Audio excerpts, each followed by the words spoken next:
aí, família? Suave? Eu sou o Binho, esse daqui é o 88 Podcast, programa que é feito com você e pra você, que assim como eu, gosta de ouvir, gosta de contar história, gosta de fofoca e gosta de aprender.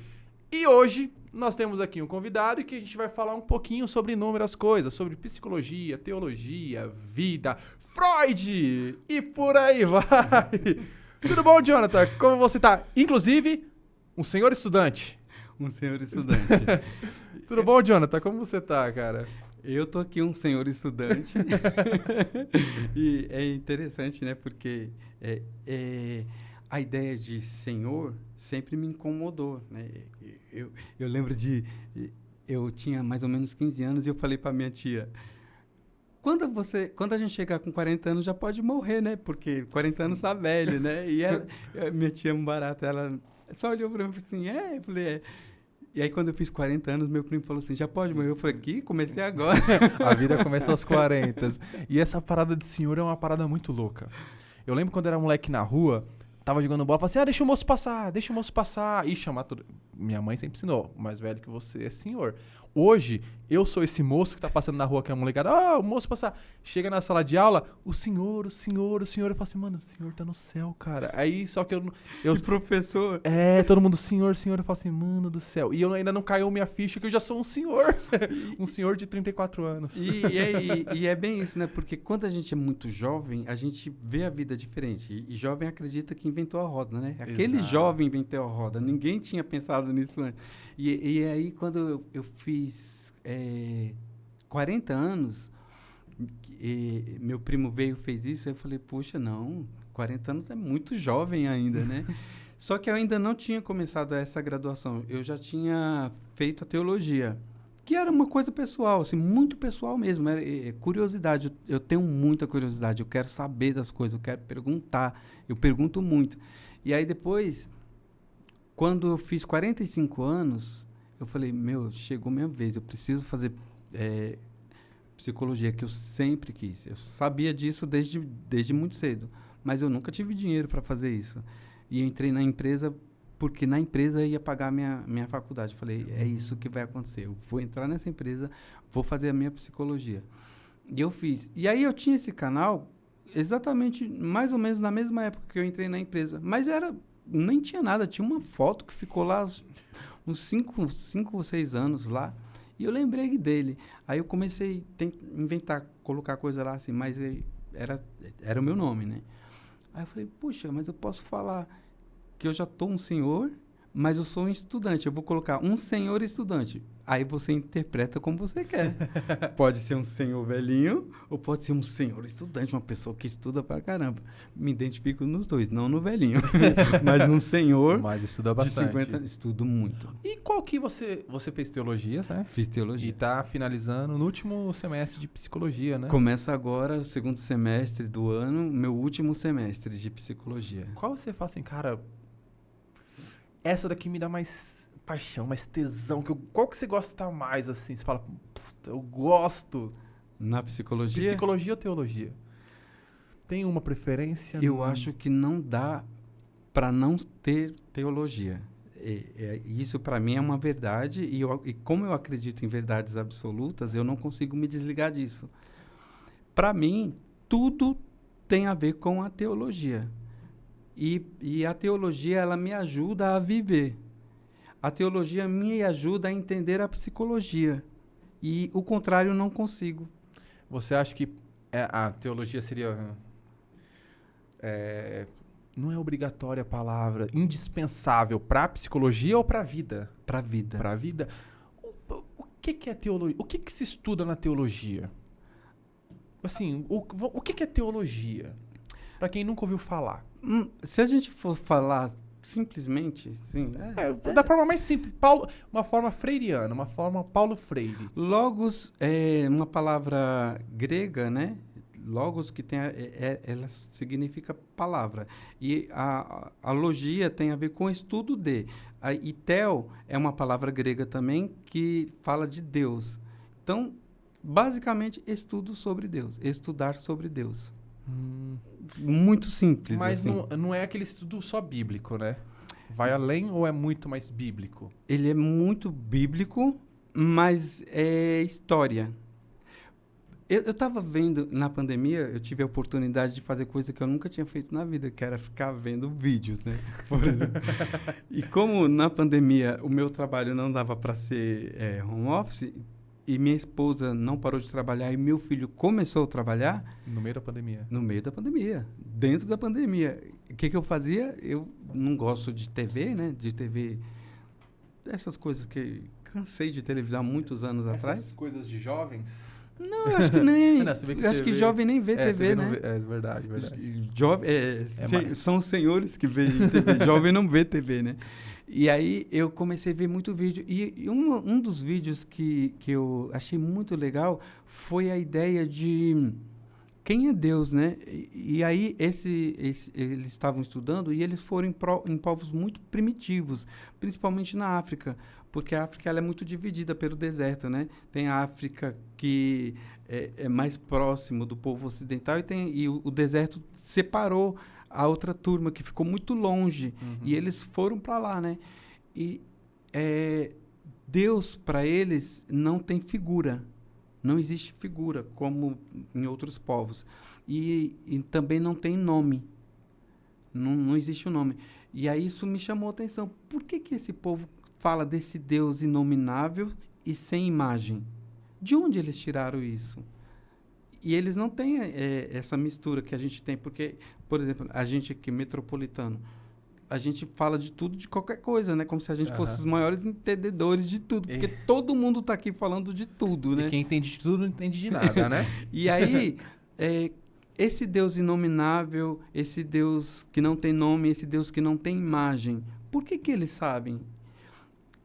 E há algum tempo atrás, há muitos anos atrás, eu li uma matéria de missões que se você for numa tribo indígena, no meio do Amazonas, que nunca viu o homem branco, eles sabem de um Deus, eles falam de um Deus. E eles não sabem dizer o nome desse Deus, mas eles sabem que existe o Deus. Talvez para eles seja a natureza, talvez seja o sol, talvez seja a pedra, talvez seja a água, mas existe um Deus. Né? E a teologia tem essa busca. Quando a gente fala de teologia de verdade absoluta, a gente não está falando que a gente está... Eu não vou te dizer qual é a verdade absoluta. A verdade absoluta, ela existe. Mas como que ela existe? Do tipo, quem falou? A quem falou? Quando falou? Por que falou? São essas as perguntas que a teologia faz. Você entende As isso? perguntas dos fatos. Né? Então, porque assim, você tem uma verdade, alguém te falou alguma coisa e para você faz muito sentido e é uma verdade. Aí eu te pergunto, quem te falou? A verdade absoluta, ela vai ser relativa de quem passou a informação. Isso. Certo? Mas porque, por exemplo, a teologia em si, ela não é apenas uma faculdade. Não. Né? Ela é um estudo... Ela, em tese, não era uma faculdade. E ela é um estudo que, muitas vezes, é um estudo empírico, lúdico. Né? Por que eu estou falando na minha percepção? O tipo de teologia, assim. Igual você falou. Se eu vou numa tribo indígena e essa galera, eles acreditam no Deus. Normalmente... é o Deus natureza, é o Deus sol, que de fato eles não estão errados. A astronomia mostra isso um pouco, que nós somos poeiras estelares, barará, enfim. Tudo isso. Então, eles têm a teologia deles. Não estava em livro? Não estava em livro. É de antepassados, vem lá dos primórdios, de alguém falou, barará, tudo isso. Né? Aí a gente entra na parte mais ocidental. Vou propriamente dito ali uma parte mais europeia. Né? Que aí trouxe uma cultura que veio mais do continente africano, inclusive, né? Que o cristianismo ele puxa ali do Oriente Médio, né? Dali, tomou para si o cristianismo e essa é a verdade. Né? Pegou-se a Bíblia lá, juntou-se vários escritos e trouxe essa é a verdade. Né? Aí temos o que a gente conhece hoje. Né? Mas essa verdade deles, na minha percepção, não é a mesma, por exemplo, do Islã, que não é a mesma do Buda, e que não é a mesma dessas tribos que nunca tiveram contato com a civilização, vamos dizer dessa forma. Então, cada um tem sua teologia. Tem. Né? E essa que é a questão. Como que a gente vai entender o que está acontecendo com todas essas pessoas. E a gente... existe também um preconceito contra a teologia e contra o cristianismo exatamente por causas de coisas que aconteceram, principalmente na Europa e nesse período medieval, né? Porque onde tem poder vai ter corrupção e vai ter medo e vai ter imposições. Mas é essa preocupação da teologia, tentar tirar essa ideia que foi plantada de alguma forma. Por isso que a gente faz as perguntas. Mas porque alguém em algum momento disse que a Terra não era redonda, não está na teologia? A teologia nunca disse isso. Não existe não existe isso na teologia. Porque o cristianismo negou. Não, na Bíblia não está escrito. Pelo contrário, tem um texto de Jó que ele fala assim que Deus tem o globo em suas mãos. E onde que está dizendo que a Terra não era redonda? Não, cara, é que tem, se eu não me engano... Cara, eu não vou saber qual que é o livro que fala... que é a teoria do terraplanismo, né? Que fala... Não é que ele fala diretamente. Fala que a Terra não é uma... Não chama de planeta, né? Fala que é um reino. E esse reino é envolto de um domo, né? Aí, eu não vou lembrar qual livro que é. Mas só que aí tem as questões das traduções e tal, tudo mais. Mas não fala assim, ó, a Terra é plana, o domo é de acrílico. Não, né? a Bíblia chama a Terra de globo. Não, sim, mas ela tem momentos que ela fala de reino. O reino de Deus. Reino de Deus. Então, tanto que é uma coisa que muitos terraplanistas, eles se apegam nisso. Você fala assim, por que todos os planetas são redondos e são esféricos e só a Terra não? Eles falam assim, não, porque a Terra não é um planeta, a Terra é um reino. Eles não falam diretamente de Deus, porque o terraplanista fala assim, não. O terraplanismo não tem nada a ver com a teologia bíblica, né? Mas alguns pontos a gente vê que tem muito ali. E fala de um domo mesmo, que fala que o homem não pode chegar até Deus, que até tem a história da Torre de Babel, né? Que está construindo, mudam as línguas e tal. Essas questões que acredito eu, não sou nenhum teólogo também, que é muito mais metafórico. Muita coisa tem muita metáfora, muita parábola, né? Jesus falava muito em parábola também. Mas né? aí tem assim, existem histórias que são parábolas para você entender algo diferente daquilo que todo mundo tá explicando. Mas, por exemplo, nunca foi um problema da teologia saber que a Terra é um globo. Nunca foi esse problema. Eu concordo. E aí as pessoas, em algum momento, alguém falou e usou um texto fora do contexto, né? Porque aí é um pretexto. Uhum. Já ouviu isso? Sim. Você pega uma linha... mas o que você leu antes disso? O que você leu depois disso? E também é um problema da teologia, que a teologia está o tempo inteiro tentando pensar essa ideia, né? Inclusive tem... te contar uma história. Tem uma versão da Bíblia que ela se chama Nova Versão Internacional, NVI. Por que foi feito isso? Porque a nossa Bíblia em língua portuguesa, ela foi uma tradução muito antiga de um padre, João Ferreira de Almeida. Ele fez essa tradução. Ele trabalhou anos, pegando os escritos mais antigos que ele conseguia e fez uma tradução para português. Olha que já é complicado você entender o que o português lá na Europa está conversando com a gente, a nossa língua, né? E aí... ele fez essa tradução e a gente usou ela. Essas traduções, elas passaram por revisões, por atualizações, e aí, quanto mais se acham... Já ouviu falar dos achados do Mar Morto? Já. E foi assim, um dos maiores achados da arqueologia, da história da humanidade, são esses achados, né?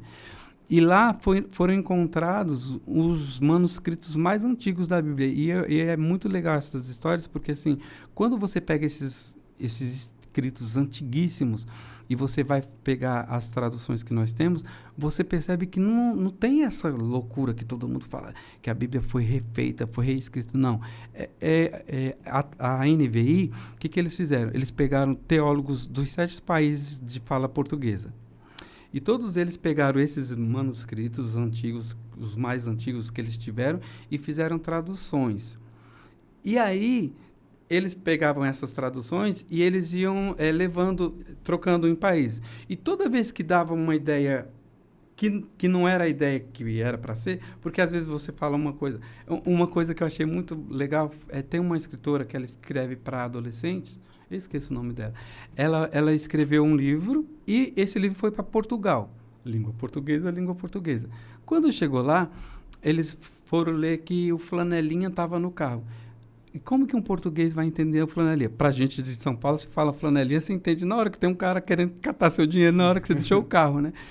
E aí eles estavam entendendo um pano. E como é que não fazia sentido flanelinha para eles, né? Mas se a gente pegar, não precisa nem ser tão longe.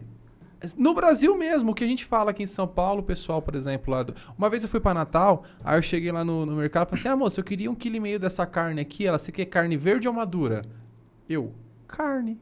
Né? Então, assim, a forma de linguagem até nos próprios estados são diferentes, quanto mais nos países e quanto mais nas épocas. Aí você imagina, a gente tem 7 países em língua portuguesa. A gente já tem dificuldade de conversar com os nossos irmãos em Portugal.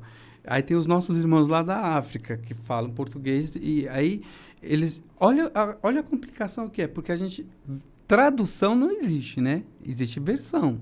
Você consegue...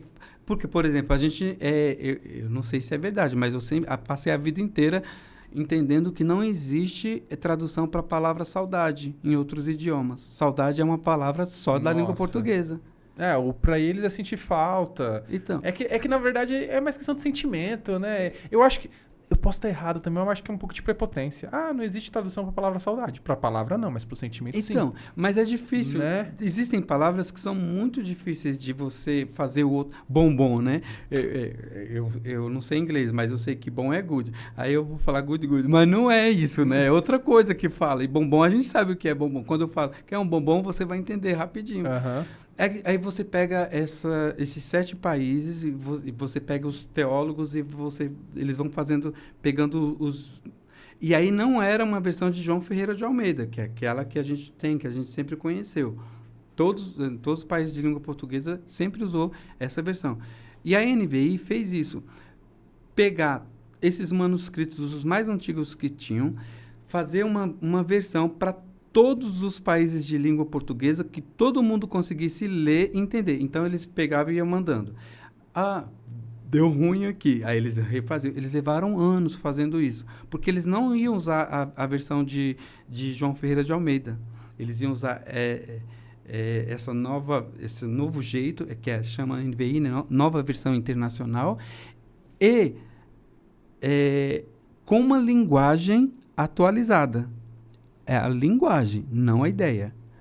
Então, assim, é muito difícil. Porque, por exemplo, assim, se você pegar livro de João, Apocalipse, existem coisas lá que, se você ficar tentando traduzir, perde completamente o sentido.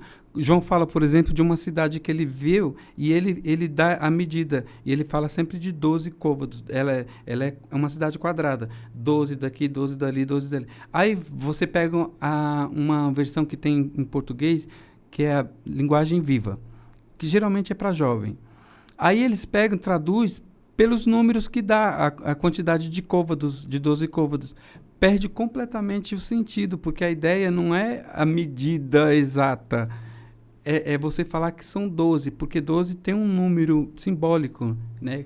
Faz sentido para quem leu. Para quando João escreveu, fez muito sentido para quem estava lendo. E se você traduz para um número em quilometragem que a gente conhece, perde completamente sentido para eles. Eu gosto da teologia, sim. Eu também nunca me aprofundei muito na teologia também, não. É muito teórico. Eu nunca me aprofundei muito na teologia, mas eu acho isso uma importância, sim. Mas eu acredito que, cara, é um trampo muito difícil, porque a gente já falou aqui uma vez, com um pastor, inclusive. Cara... alguns livros foi feito estão em línguas mortas, outras línguas que já não são mais faladas. Aí entra também, por exemplo, nas figuras de linguagem, entra na época que vivia também, que isso também é... Igual, por exemplo, a Arca de Noé. A Arca de Noé, houve o dilúvio? Cara, houve o dilúvio de fato? Tem até comprovações que sim, mas não foi um dilúvio global, foi um dilúvio naquele local que eles estavam ali e tal, tudo mais. E eles não tinham acesso aos demais, então... o mundo deles eram aquilo. Então tem essas questões que vai entrando, vai questões de de gíria. Hoje, a gente, igual você falou do próprio bombom. A gente pode pegar uma palavra em aramaico lá que a gente não tem a menor noção do que seja. Aí vai pegar lá, pô, mas isso entra nesse contexto, vai ficar legal. Mas aí também muitas vezes pode não ser uma certeza. Então, assim, é um estudo muito aprofundado que envolve muita coisa, muita polêmica. Tem polêmica e tem, assim... eu nunca me apresentei, jamais me apresentaria como teólogo, né? Porque eu acho que um teólogo é um cara que se dedica demais a essa ideia de você interpretar o que está escrito sem tirar o sentido. E é um trabalho... Imagina você fazer essa tradução, essa nova versão internacional, para todos os países de língua portuguesa, para todo mundo entender a mesma coisa. É um trabalho muito difícil, muito difícil. E você não tirar a ideia original. Tem um grande missionário, ele morreu, nem tem tanto tempo assim que ele morreu, mas ele é considerado um dos maiores que já houve no mundo, Billy Graham, não sei se já ouviu falar. Ele fala assim que a Bíblia ela é tão atual quanto o jornal de amanhã cedo. Porque se você olhar nesse sentido e você pensar, o que ele está dizendo... você vai ver que ela nunca vai precisar de uma atualização, porque a ideia da Bíblia não é dizer o que é certo, porque a gente está muito acostumado com bula, né? Isso pode, isso não pode, isso está errado, isso está... É muito do conceito de você querer saber quem é Deus e estar perto dele, sabendo que ele é um pai que te ama e tem cuidado de você. E muita gente, principalmente o mundo moderno, tirou essa ideia de que... porque a gente está muito acostumado a ouvir histórias de homens maus, de homens estupradores, de homens violentos, porque foi muito plantada essa ideia, ela ficou tão forte que se você pensar em Deus, você vai sempre pensar em homens maus, em homens castigadores, em homens que vai sempre fazer mal a pessoas oprimidas, né? E na ideia bíblica é sempre o contrário, é sempre a ideia de eu cuido de você, eu estou perto de você, eu vou te ajudar, vou te orientar. Mas essa ideia do Deus mau, que aí eu já acho que que o pessoal coloca Deus como homem também, que eu acho isso de uma prepotência muito grande, eu particularmente. Acho que Deus é muito maior do que isso. Esse Deus mau, ele foi implantado pela própria religião. Então, mas não é a teologia. Não, sim, não. Por isso que eu falo assim, é que aí vai uma diferença da teologia e da religião. E aí as pessoas confundem muito isso. Porque se a gente pega na religião, tem o temor a Deus. Se você não fizer isso, você vai ser castigado. Se você não fizer desse jeito, você não vai pro céu, você vai pro inferno, parará. E isso é por isso que eu falo assim, a gente tava até conversando antes, é a teologia histórica, estudo, ou teologia, religião? A teologia não é religião. A gente precisa... Mas deveria ter um pouco nisso. Deveria ter um pouquinho de teologia na religião, né? Deveria. Tem que ter. Não dá para... Uma religião... Porque a ideia da religião, que é uma palavra latina, ela traz a ideia de ligar ou religar. Porque em algum momento nós somos desligados da ideia do jardim. Lembra do jardim? Do lugar perfeito? A gente foi desligado. E a religião ela precisa trazer essa ideia de eu ligo de novo, eu religo, eu te ponho de novo neste lugar, neste ambiente. E fora disso, não tem esse ambiente, né? E aí, hoje em dia, também a religião, ela se tornou uma palavra muito pejorativa, né? Quando se fala de religião e religiosidade, é sempre no sentido assim, pessoa chata, pessoa ruim, pessoa que não é do bem, pessoa...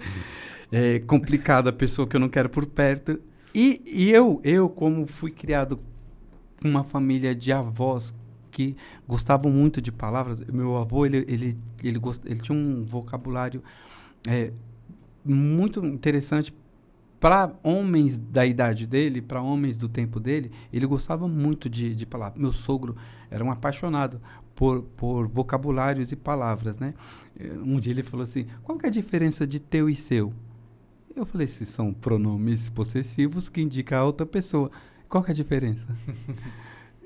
que as pessoas mais jovens não pensam nisso, né? E na Bíblia, tudo isso faz sentido. Quando está falando teu, é diferente de falar seu. E os dois são pronomes demonstrativos e possessivos de pessoas, né? Uhum. E faz a diferença. Se você não lê dessa forma, se você não olhar para, não tiver esse cuidado, esse olhar, você sempre vai interpretar de forma equivocada muitas coisas. Entende isso? Eu entendo. É porque se a gente for entrar um pouco pro lado da religião, eu fui criado também em um ambiente religioso, vamos dizer assim. Eu tenho minhas controvérsias, por quê? Porque na própria religião, falando de religião, agora mudou, mas antes eles não incentivavam a leitura. Ele não incentivava o questionamento. E tem a ver com o poder, lembra? Exato. Lembra lá da época escura, né? Desde a época lá de Constantino, os papas, o que os papas faziam, né? A chamada Santa Inquisição. Porque tem o poder, né? Onde existem pessoas e onde existe poder, sempre vai ter... Quer conhecer o homem e dê poder a ele. Então. Não é, de fato. Bota um bloco pra alguém, pra ele subir, pra ver como ele se transforma, né? Já acha que é um palco, né? Exatamente. Por isso que, assim, às vezes quando a gente começa a falar de teologia, igual você falou, não tem como desligar da religião, porque a religião, ela, pra mim, na minha cabeça, assim, funciona o seguinte. A religião, ela deveria ser pura teologia.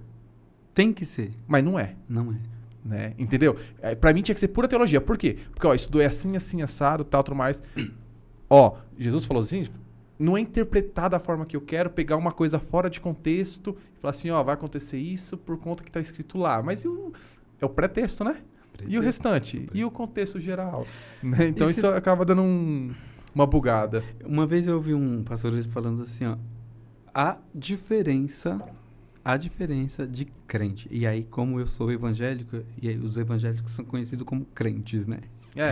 Mas na Bíblia, a palavra crente não é essa ideia que a gente tem hoje em dia, e é pejorativo, né? Ele é crente. O crente vem de crença, não é? De crer em algo, crer, né? De crer. E aí, para nós, não faz diferença em ser o evangélico crente, porque tem assim... E o evangélico também não é a forma correta de chamar, né? Porque evangélico não é quem crê no evangelho? Na verdade, a palavra evangelho, ela no original tem a ideia de comunicar, né? Como se fosse um carteiro, um correio que leva a palavra, que leva a mensagem. Ele leva a mensagem, né? Então, assim, o cristianismo, o cristão, esse sim, essa é uma palavra de pejorativa. Ela foi falada a primeira vez exatamente para perseguir. Olha, aquele ali é cristão, cata ele. Pedro? Não. Marte, se falar de Marte, Estevão foi o primeiro, né, que morreu. Né? Então, essa ideia do evangelho é exatamente a ideia de transmitir, de carregar, de levar, de transportar. Então, assim, o evangélico, ele tem a missão, a incumbência de ir. Porque a igreja, a palavra igreja, que é uma palavra grega também, de eclesia, é de fora de sair de dentro para fora. Nunca é de clube social, de você entrar e ficar lá. Ai, como é bom ficar aqui dentro, né? Porque um clube social é sempre lugares onde a gente quer ir e a gente gosta de ficar. E a igreja, para um crente, para um evangélico, é um lugar bacana. Mas nunca é essa a ideia. É a ideia de ir. Porque o evangelho, o cristianismo, talvez seja uma das únicas ideias de religião missionária, porque apesar de a gente ter vindo do judaísmo, o judaísmo é uma ideia de religião familiar, de grupo, de pertencimento. Eles têm muito essa ideia de pertencimento. Eu faço parte desse povo e eu fico aqui aguardando algo acontecer. E para o evangelho, ela tem sempre a ideia de ir, e sempre ir. Quando eles não quiseram, ou quando eles acharam que não precisa, porque quando Jesus morre e ele, antes de ir assunto ao céu, antes de subir, ele fala para eles ficar ali, esperar que ia vir o poder, e através do poder eles iam receber poder para testemunhar. Mas uma vez eu ouvi assim, os discípulos, eles amavam tanto a presença do mestre, eles tinham tanto amor pelo mestre, e eles sabiam que porque Jesus falou assim, quando o evangelho do reino, e aí ele está falando do reino, e não está falando de terra plana, for pregado até os confins do tempo, eu volto e busco vocês. Eles pensaram assim, se a gente correr para pregar o evangelho e todo mundo saber, Jesus volta logo, porque eles amavam a presença do mestre. E eles começaram. Só que aí a igreja A igreja, e eu não estou falando da instituição, que hoje em dia a gente fala igreja, a gente sempre pensa numa instituição. Uhum. E a igreja, no evangelho, no contexto bíblico, não é isso. A igreja é um povo. É sempre um povo, independente de onde você está. Se é no Ocidente, no Oriente, se é no Brasil, fora do Brasil, a igreja é sempre um povo. E um povo, na ideia de Paulo, no contexto do maior teólogo que tem, que é Paulo, ele traz a ideia de um corpo. Ele traz a ideia da igreja de um corpo, de um organismo vivo. Então ele fala assim, o olho, a boca, o nariz, e um não pode dizer para o outro, não preciso de ti, não tenho necessidade de ti. Um pé não pode dizer, o olho não pode dizer para o pé, você é feio, você pisa no chão e eu não preciso de ti. Não existe essa ideia. É sempre uma ideia de um corpo organizado que faz tudo para que o corpo viva e ande e caminhe. Porque não pode a perna esquerda dizer eu vou para a esquerda e a direita dizer eu vou para a direita. Deixa de ser corpo, né? Vai se dividir. E não pode dividir. A igreja não pode ser dividida. É lógico que a gente, quando pensa em religião, e aí, porque para mim, a ideia de igreja é essa. E a ideia de religião que a gente ouve, que a gente vê, são de organizações, né? E não organismo. Uhum. Porque a igreja é organismo e não organização. Mas é que aí quando a gente fala de igreja, aí já vai várias vertentes, né? Aí vai questão de poder, muitas vezes de dinheiro, né? E tudo isso começou lá no poder, em Roma, né? Depois, porque Roma vem da ideia, depois das conquistas de Alexandre, né? Alexandre ele conseguiu dominar o mundo inteiro e levou toda a cultura grega para o mundo inteiro, né? E na escola a gente aprende da ideia do grego-romano, né? Porque assim, quando todo mundo sabia falar o koiné, que era o grego comum, hoje em dia as pessoas falam inglês, né? Eu não falo, mas naquela época... Male português, eu falo. Naquela época, o grego era uma língua muito comum e todo mundo precisava falar o grego, porque o Alexandre, quando ele conquistava um lugar, ele chegava e montava uma capital, Alexandria. Em todos os lugares tinha uma Alexandria, né? E lá ele levava o teatro, levava toda a cultura grega, que era muito top, né? Uhum. E todo mundo aprendeu a ler a teatro, a pensar, a filosofar, tudo isso porque Alexandre ele tinha essa ideia de dominar o mundo pela cultura. Uhum. Apesar dele lutar e guerrear. Ser cruel também, né? Cruel. Mas apesar de ser cruel, ele não tinha essa ideia de escravizar as pessoas para ficar trabalhando para ele. Não, ele queria essa conquista de fazer todo mundo ser grego. E aí, quem vivia na cultura grega era também chamado de helenistas, né? E foi nessa época que Cristo nasceu, depois que Alexandre fez tudo. A primeira versão da Bíblia que não tinha o Novo Testamento é chamada de Septuaginta. O que Alexandre fez? Ele pegou 70 rabinos, dizem que foi 72, a Septuaginta. Mas tá lá, esses 70 e 72. Ele catou esses caras, os rabinos, os melhores, que falavam grego, e pediram para eles traduzirem o Antigo Testamento para o grego. Então, a gente tinha... foi a primeira vez que ele fez. E quando ele fez isso, essa tradução ela se espalhou para o mundo grego. Mas aí que entra, que, na minha percepção, que acho que é um dos maiores... Não sei se mas é um dos grandes desafios da teologia, exatamente isso. Por exemplo, estava em grego. Aí foi para qual língua? Não, estava em hebraico. Estava em hebraico. Aí foi para grego. Foi para grego. Do grego foi para qual depois? Depois aí teve a Vulgata. Depois era a Vulgata. O problema que aconteceu é que a Vulgata, ela foi uma tradução do grego. Aí depois passou, aí teve para alemão, para inglês, para português. Aí depende, porque, por exemplo, assim, ó... É que são várias traduções, várias. Igual você falou, às vezes tem uma palavra lá, bombom. Aí chega, por exemplo, do aramaico. Tava lá, bombom. Aí foi pro grego. Como foi pro grego? Bom não foi mais bom, foi good. Só para você ter uma Entendeu? noção, por Aí exemplo, acho que assim, ó, dá os judeus, os hebreus, eles tinham uma reverência muito grande pelo nome pessoal de Deus, como ele se apresentou para Moisés, né? E eles não pronunciavam essa palavra. E aí teve um problema, porque as gerações passaram e eles não sabiam mais a pronúncia da palavra, do nome pessoal de Deus, como ele se apresentou a Moisés. E como que é? Em português, ficou traduzido eu sou o que sou. Mas quando a gente tem esse problema de versão, ela está sinalizada na Bíblia. Que tem, Mas isso não é demonstrado. é demonstrado. Aonde? Na Bíblia? É E da onde que veio Deus? Deus, É, a palavra A palavra Deus, para nós, ela vem de Deus. A gente aprendeu Deus da palavra grega tel. Hum. É. Porque em algumas é Jeová. Então, Tem, eu vou né? te explicar essa parte. O que aconteceu? Para os hebreus, o nome Deus era escrito em tetragrama. Eram 4 letras. Eles não até hoje eles não sabem a tradução correta, porque eles não pronunciam. A reverência à santidade a esse nome foi tão forte que eles não pronunciavam. Então eles perderam.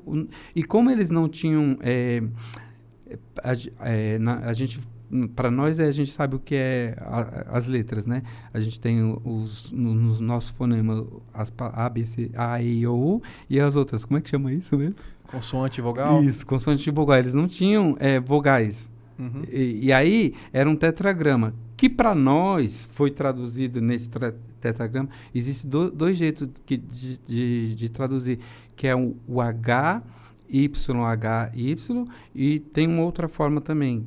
Mas é sempre assim. Esse era a forma de escrever.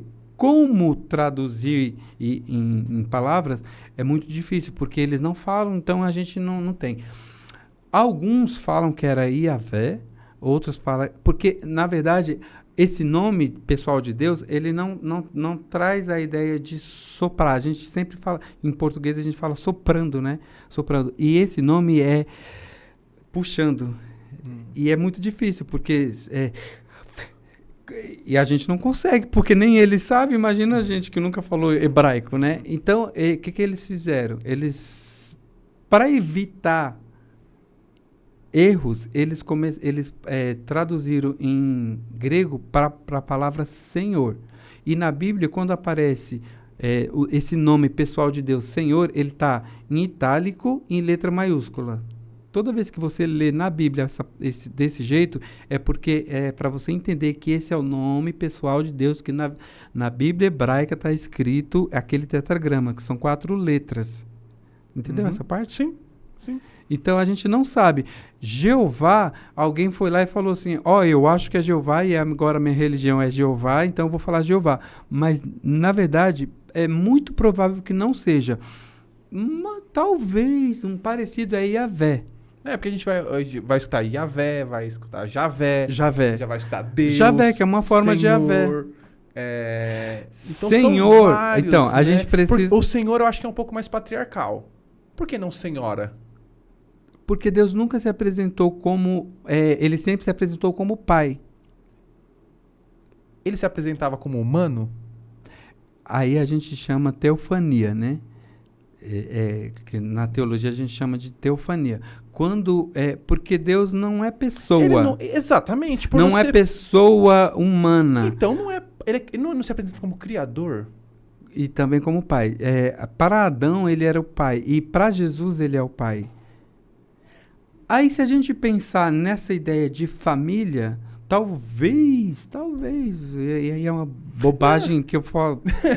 Não é nem questionando tanto, mas é porque assim, eu sempre escutei Senhor, Senhor, Senhor, mas na minha concepção é mais do que isso. Eu acredito, eu posso estar muito errado, mas eu acredito assim, que o Senhor vem por quê? Porque é um mundo machista, então é Senhor, então tipo, pode ter aquela tendência pro Senhor. Então, mas esse Entendeu? é um problema do mundo que foi desconstruído para tirar a ideia do pai.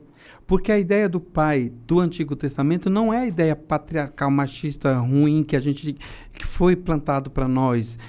nesse mundo que a gente vive. Porque hoje em dia, quando você é homem, você é hétero, você é branco, você é mau.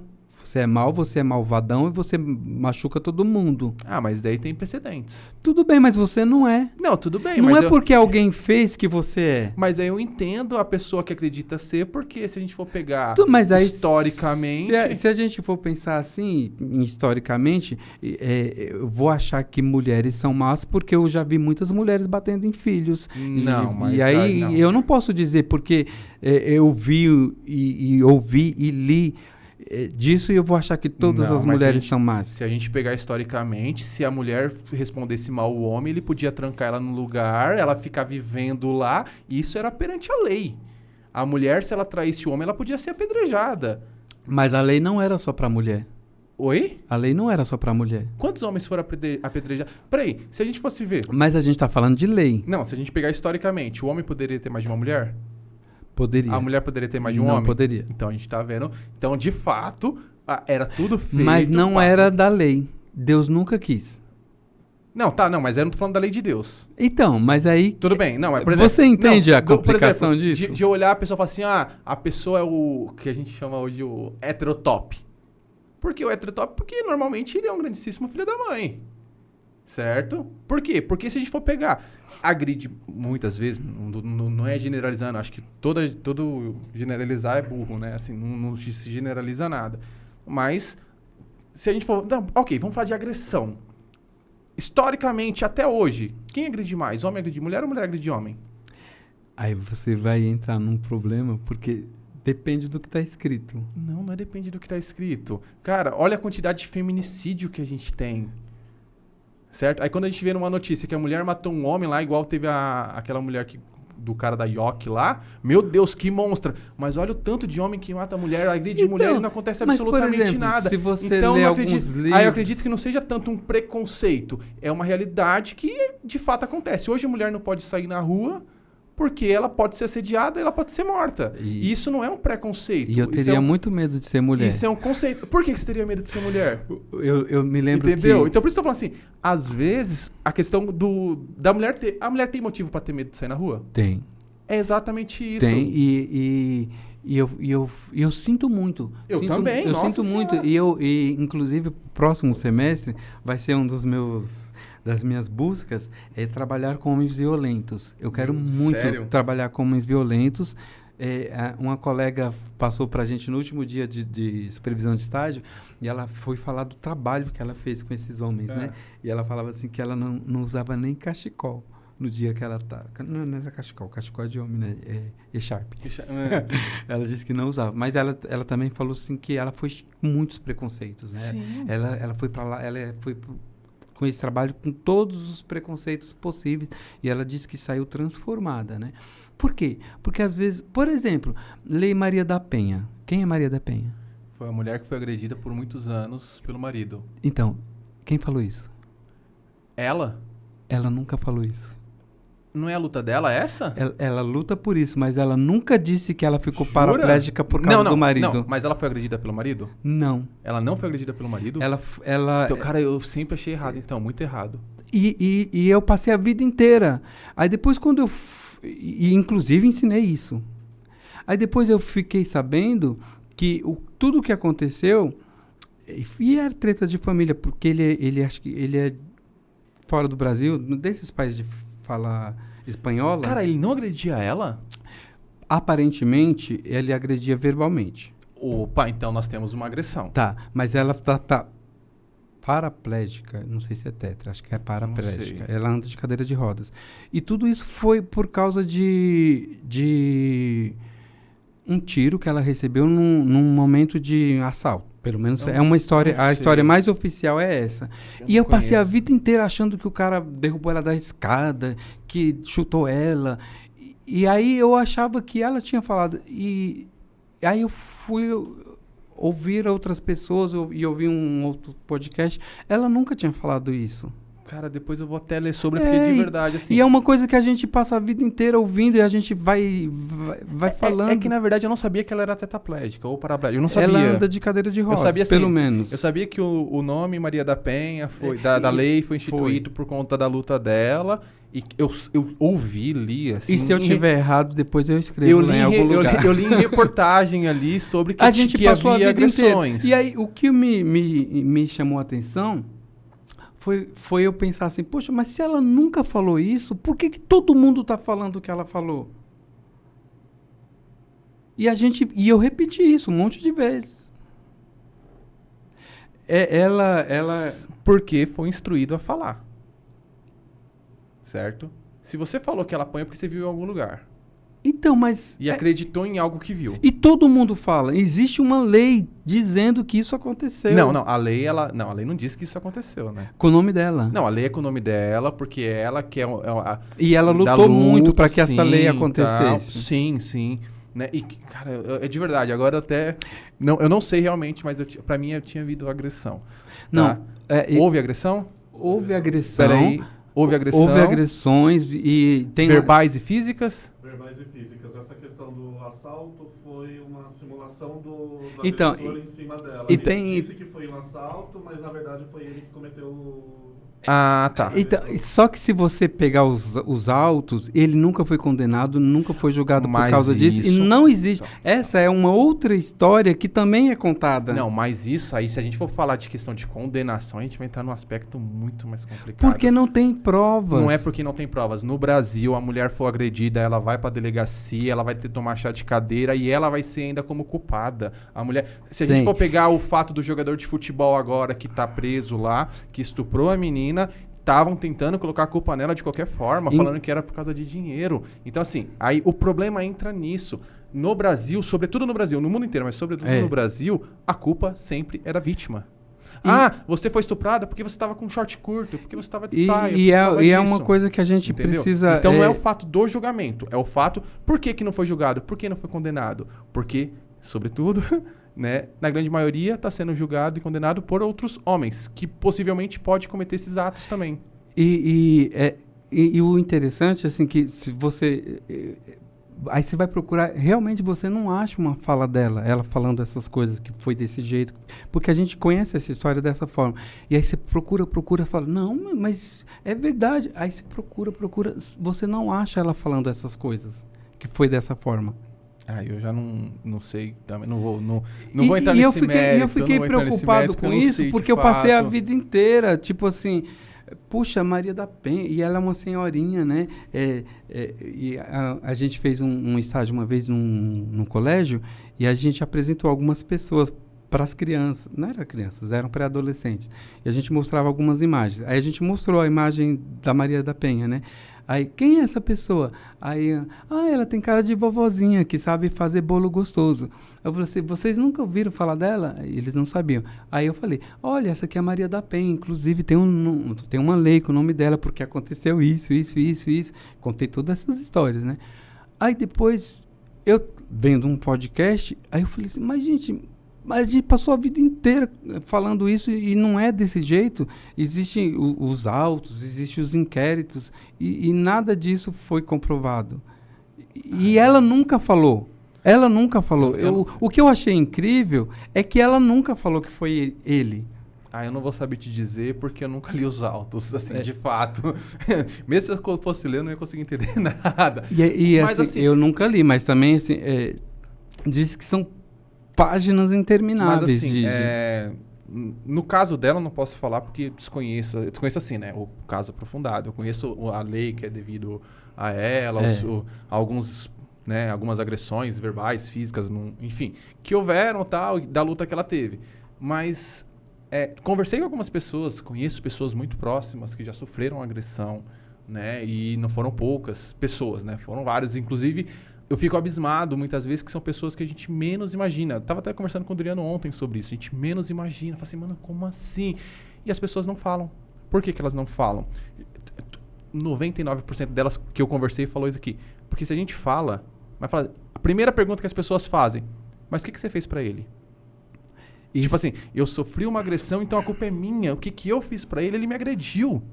E é uma Entendeu? verdade muito grande. Igual, nesses últimos estágios, tinha uma colega que ela estava cuidando de uma moça, assim, né? Que ela queria se separar. E ela não falava de agressões físicas, né? Mas outras coisas, outros assuntos. E não convém, né? Nem posso falar disso. Mas a minha colega que estava cuidando dela, ela foi instruída a ir à delegacia da mulher para perguntar e se instruir para como que ela poderia criar a rede de apoio para essa mulher que estava tentando se separar, né? E ela falou que passou o dia inteiro. Sim, E ela falou assim imagina. que aquela ideia romântica da delegacia da mulher, que acolhe, que abraça, ela falou assim, eu saí de lá muito frustrada. Inclusive, a delegada falou assim, não faça nenhum tipo de denúncia. Porque se você fizer e ela disser que não foi, você pode ser processada. E a gente ficou assim, né? Tipo, a ideia que a gente tem é que, assim, se eu tô vendo que uma vizinha tá sofrendo e eu ligar pra polícia, a polícia vai lá, vai resolver tudo e vai... E é romântico isso. Exato. Isso exato. é romântico, isso não existe. Exato. É por isso que eu falei assim, às vezes não foi condenado, muitas vezes, não é porque não tem provas. Não é. Eu acredito... Cara, é só clicar, dar um Google lá, todo dia a gente vê isso. A mulher, quando ocorre um feminicídio, você pode ver quantas vezes ela foi na delegacia. Algumas, pouquíssimas vezes tem a medida lá de...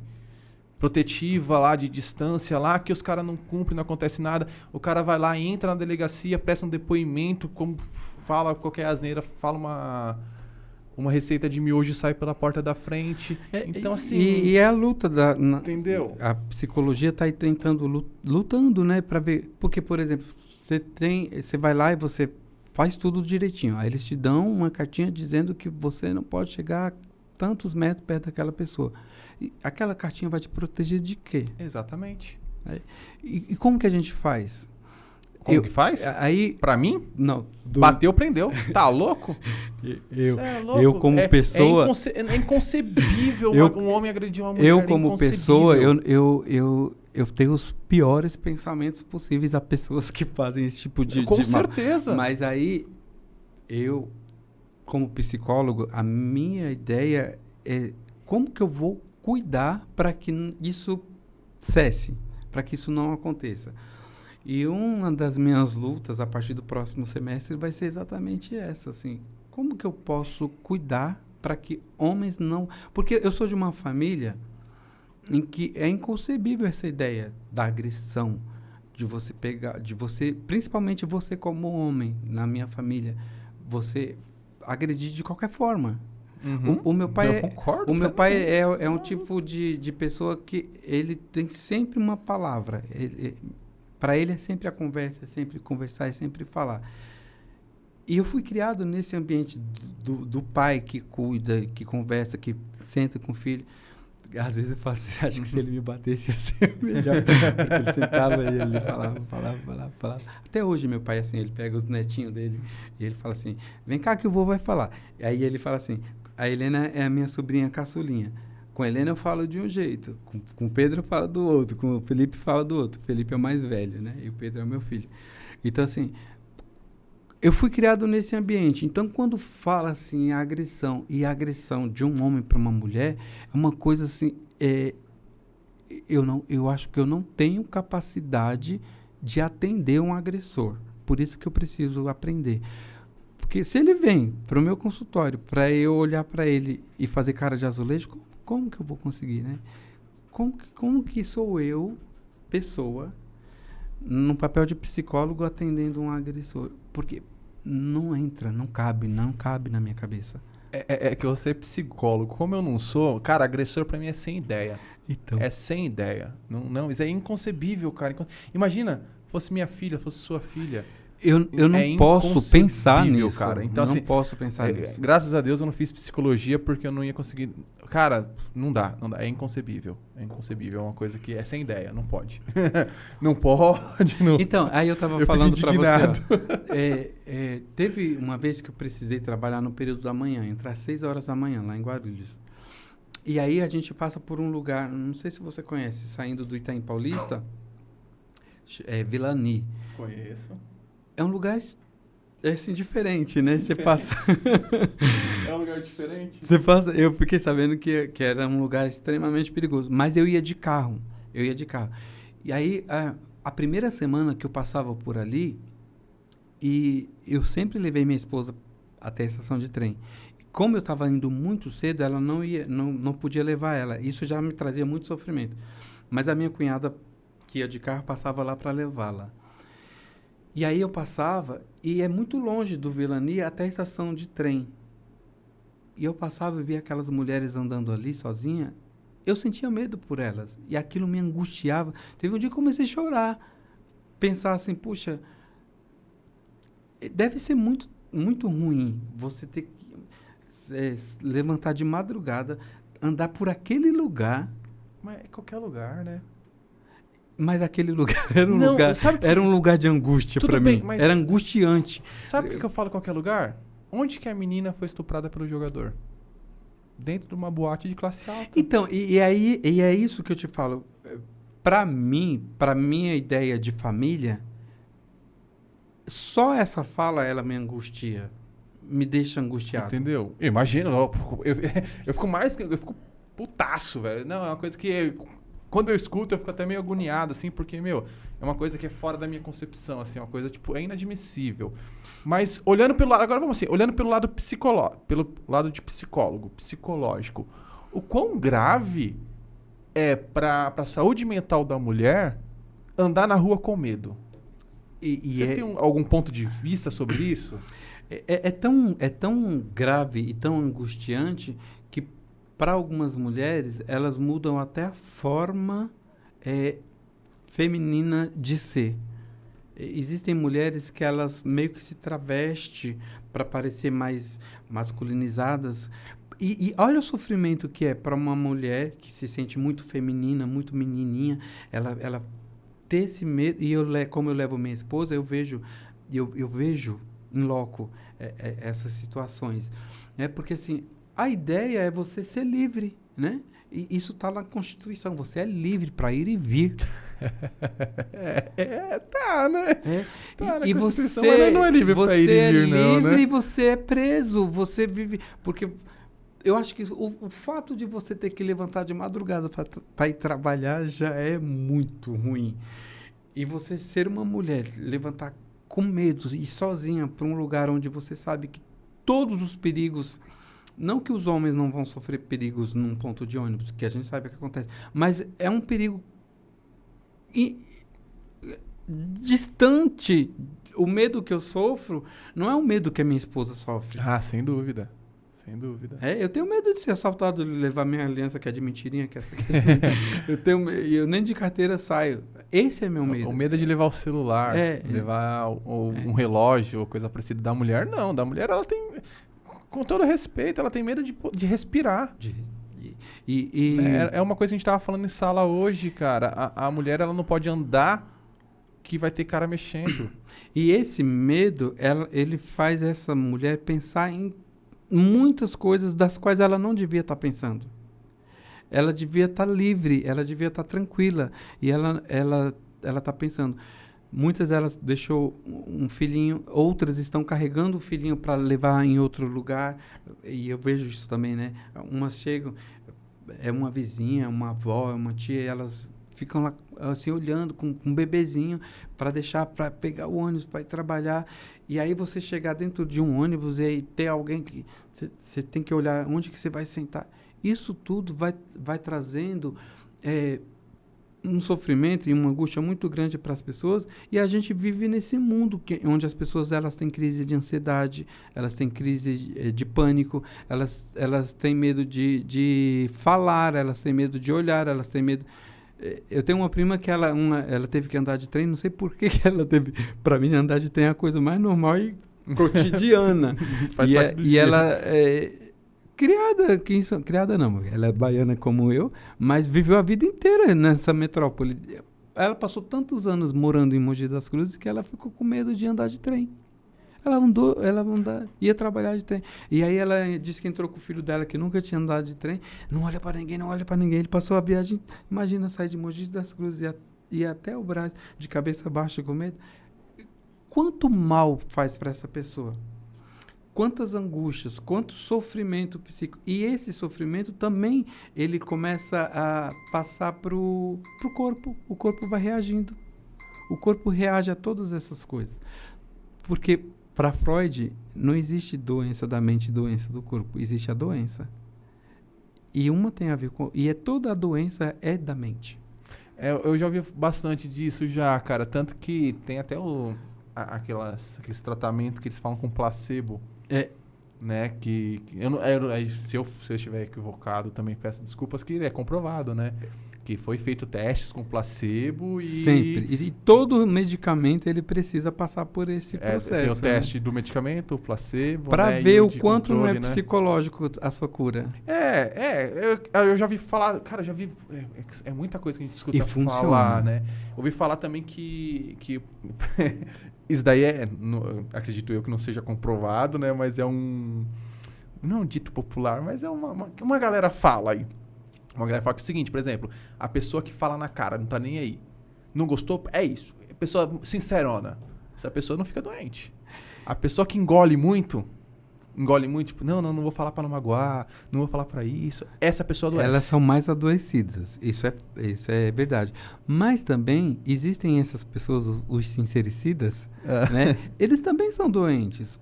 Porque imagina se, que nem uma vez eu falei pra uma garota chegou pra mim e falou assim, eu fui no psicólogo e ele falou que eu tenho que falar tudo. Senti vontade de falar, eu tenho que falar. Existe um povo que fala umas coisas assim. Eu falei assim, bacana. Mas e se você se encontrar com você? E se você encontrar outro que vai fazer do mesmo jeito que você? Como que você lida com isso? Porque eu acho que viver em sociedade traz essas responsabilidades. Existem um monte de coisas que a gente pensa e que a gente tem que só pensar mesmo. A gente não pode externalizar. Porque, assim, se eu sentir vontade de te ofender, eu vou te ofender só para eu ficar bem, para eu ficar curado? Eu tenho vontade de te ofender, eu vou te ofender porque aí eu fico bem, fico ótimo. Mas tem uma galera também que entra dentro de uns estúdios assim, todo almofadado e vai dar porrada. Vai dar porrada naquilo lá para não dar porrada em alguém que ele sentiu vontade de dar porrada. Mas isso já não é algum transtorno psicológico? Não foi o que eu te falei? Essa ideia do eu sou tão sincero para eu não ficar doente, também é uma ideia estranha. Porque, assim,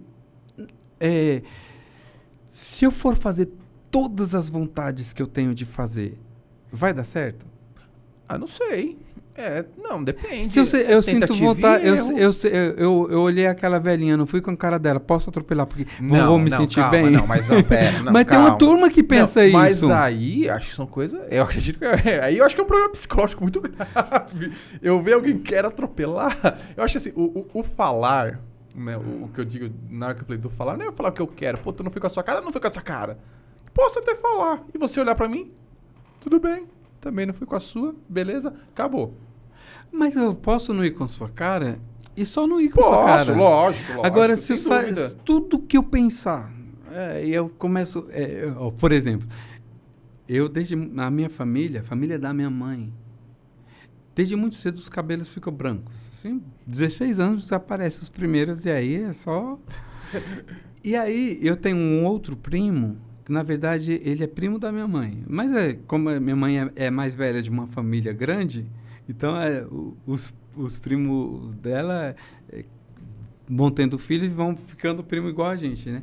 Aí ele tem menos cabelo. É tipo eu, assim. Tipo assim. Cabelo abandonou. Ele chegou pra mim, e eu cortando o cabelo dele, né? Aí ele falou assim, caramba, mano, os cabelos tudo branco, né? Eu falei assim, eu posso pintar. Ele se ofendeu. Mas aí é um problema. Aí eu falei, ué, e como é que funciona isso, né? Mas aí, ele é mais novo? É mais novo. Bem mais novo, né? Mais novo. Tem quantos anos? 20? Não, isso... Eu tô perguntando a verdade, porque assim... Antes, vamos falar um tempo atrás, assim, por exemplo, se você me xingasse e eu te xingasse, beleza, apertei sua mão, acabou, vida que segue. Hoje em dia, se você fala uma coisa e eu não concordo, Ou então vice-versa, meu Deus do céu, acaba o mundo, a gente tem que brigar, não posso mais olhar na sua cara, você não vai ser mais meu amigo, corta aqui, né? Porque é uma coisa muito polarizada. Se eu sou palmeirense e você é corintiano, não gosto de você por ser corintiano. Não, cara, porra, meu irmão é corintiano, eu sou palmeirense. E assim, do tempo que todo mundo ia pro estádio com pai, filhos e camisetas diferentes, né? E não era... Eu estava falando com a Bia, você conhece? Beatriz. Ah, sim. Eu falei, ô Bia, eu sou do tempo... A Bia, ela joga RPG. E outras coisas, né? Meu Deus do céu, eu falei assim, Bia, você joga RPG, mano? Como? Ela fala que ela é uma jovem senhora, porque ela não tem tanta idade assim, né? Uhum. Mas ela tem uns pensamentos. Eu falei, Bia, eu sou do tempo em que os nossos heróis, os nossos cantores... Era Cazuza, Ney Matogrosso, ninguém se importava com isso. Os caras cantavam, a gente queria ver a arte dos caras. Ninguém ficava enchendo o saco deles. Eles iam fazer o show deles, os shows lotavam, todo mundo ia, ninguém ficava enchendo o saco de ninguém, não. Na escola, se tivesse essas pessoas, elas estavam estudando com a gente e ninguém enchia o saco deles, não. Por que hoje em dia... Tudo é questão, todo mundo briga, todo mundo enche o saco. Se você aparece na internet, tem aquele monte de gente te instigando, te enchendo o saco. Eu falei, não tinha que estar ao contrário. Hoje em dia está tudo mais fácil, todo mundo é mais culto, todo mundo é mais inteligente, todo mundo é mais informado. Parece que tá invertendo. Eu lembro, 1996, meu primeiro salão de cabeleireiro, eu estava lendo, acho que era Isto é Senhor, eu acho. Se não era Isto é Senhor, era só Isto é. E lá estava falando de...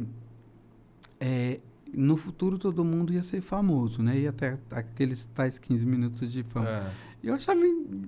Como assim, né? Como que é isso? As notícias demoravam para chegar, né? As revistas semanais que eram super atualizadas com todas as coisas já estavam... Hoje em dia, o que acontece agora está muito atrasado, né? Tudo que você fala agora é muito atrasado. É que é tudo muito rápido. E eu acho que a informação está na palma da mão.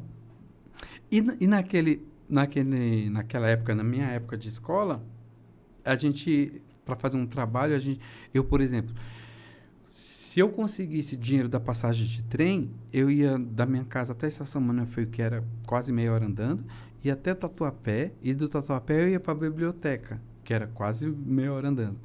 E lá a gente ficava o dia inteiro escrevendo no livro, né? Essa era a nossa forma de se informar. Então, a gente fazia os nossos trabalhos, a gente aprendia as coisas, ia para a escola, apresentava os trabalhos e todo mundo vivia a sua vida. E a gente tinha também o Fedozinho, a Olivia Palito, a loira do banheiro, todo mundo, a Willy, a Free Willy, tava todo mundo na escola, todo mundo convivia, todo mundo falava, acabou a aula, todo mundo ia para casa, voltava no outro dia, todo mundo ia estudar, todo mundo ia viver do mesmo jeito. Eu tenho a impressão de que hoje em dia essas pessoas elas precisam ser tudo muito separadinhas, né? As loiras do banheiro elas têm que estudar separadas das Olivias Palitos que tem e elas não podem conviver porque vai haver agressão, vai todo mundo se ofender, vai todo mundo e não vai dar tiro porque não está entrando, né? Ainda não está muito na moda no Brasil. Começou algumas coisas aí. Mas assim, não ia separar, acho que a gente tem que respeitar. Então, mas eu acho, era isso que eu estava falando com a Bia. Eu falei, Bia, eu tenho a impressão de que a gente tinha mais respeito pelas pessoas, né? Hoje, quando vai fazer uma brincadeira dessa, não vou dizer na grande maioria das vezes, mas muitas vezes não é uma brincadeira. Às vezes é uma forma para ofender mesmo. Né? Aí quando vai para ofender, ainda sobretudo no mundo que a gente vive, que existe o corpo perfeito que é visto na televisão, existe a forma perfeita de você se vestir, tem todo um padrão ali. Aí a gente vai ver principalmente crianças que não se enquadram nesse padrão. Então já tem aqueles pô, eu não me enquadro ali. Aí vem alguém, normalmente não é alguém.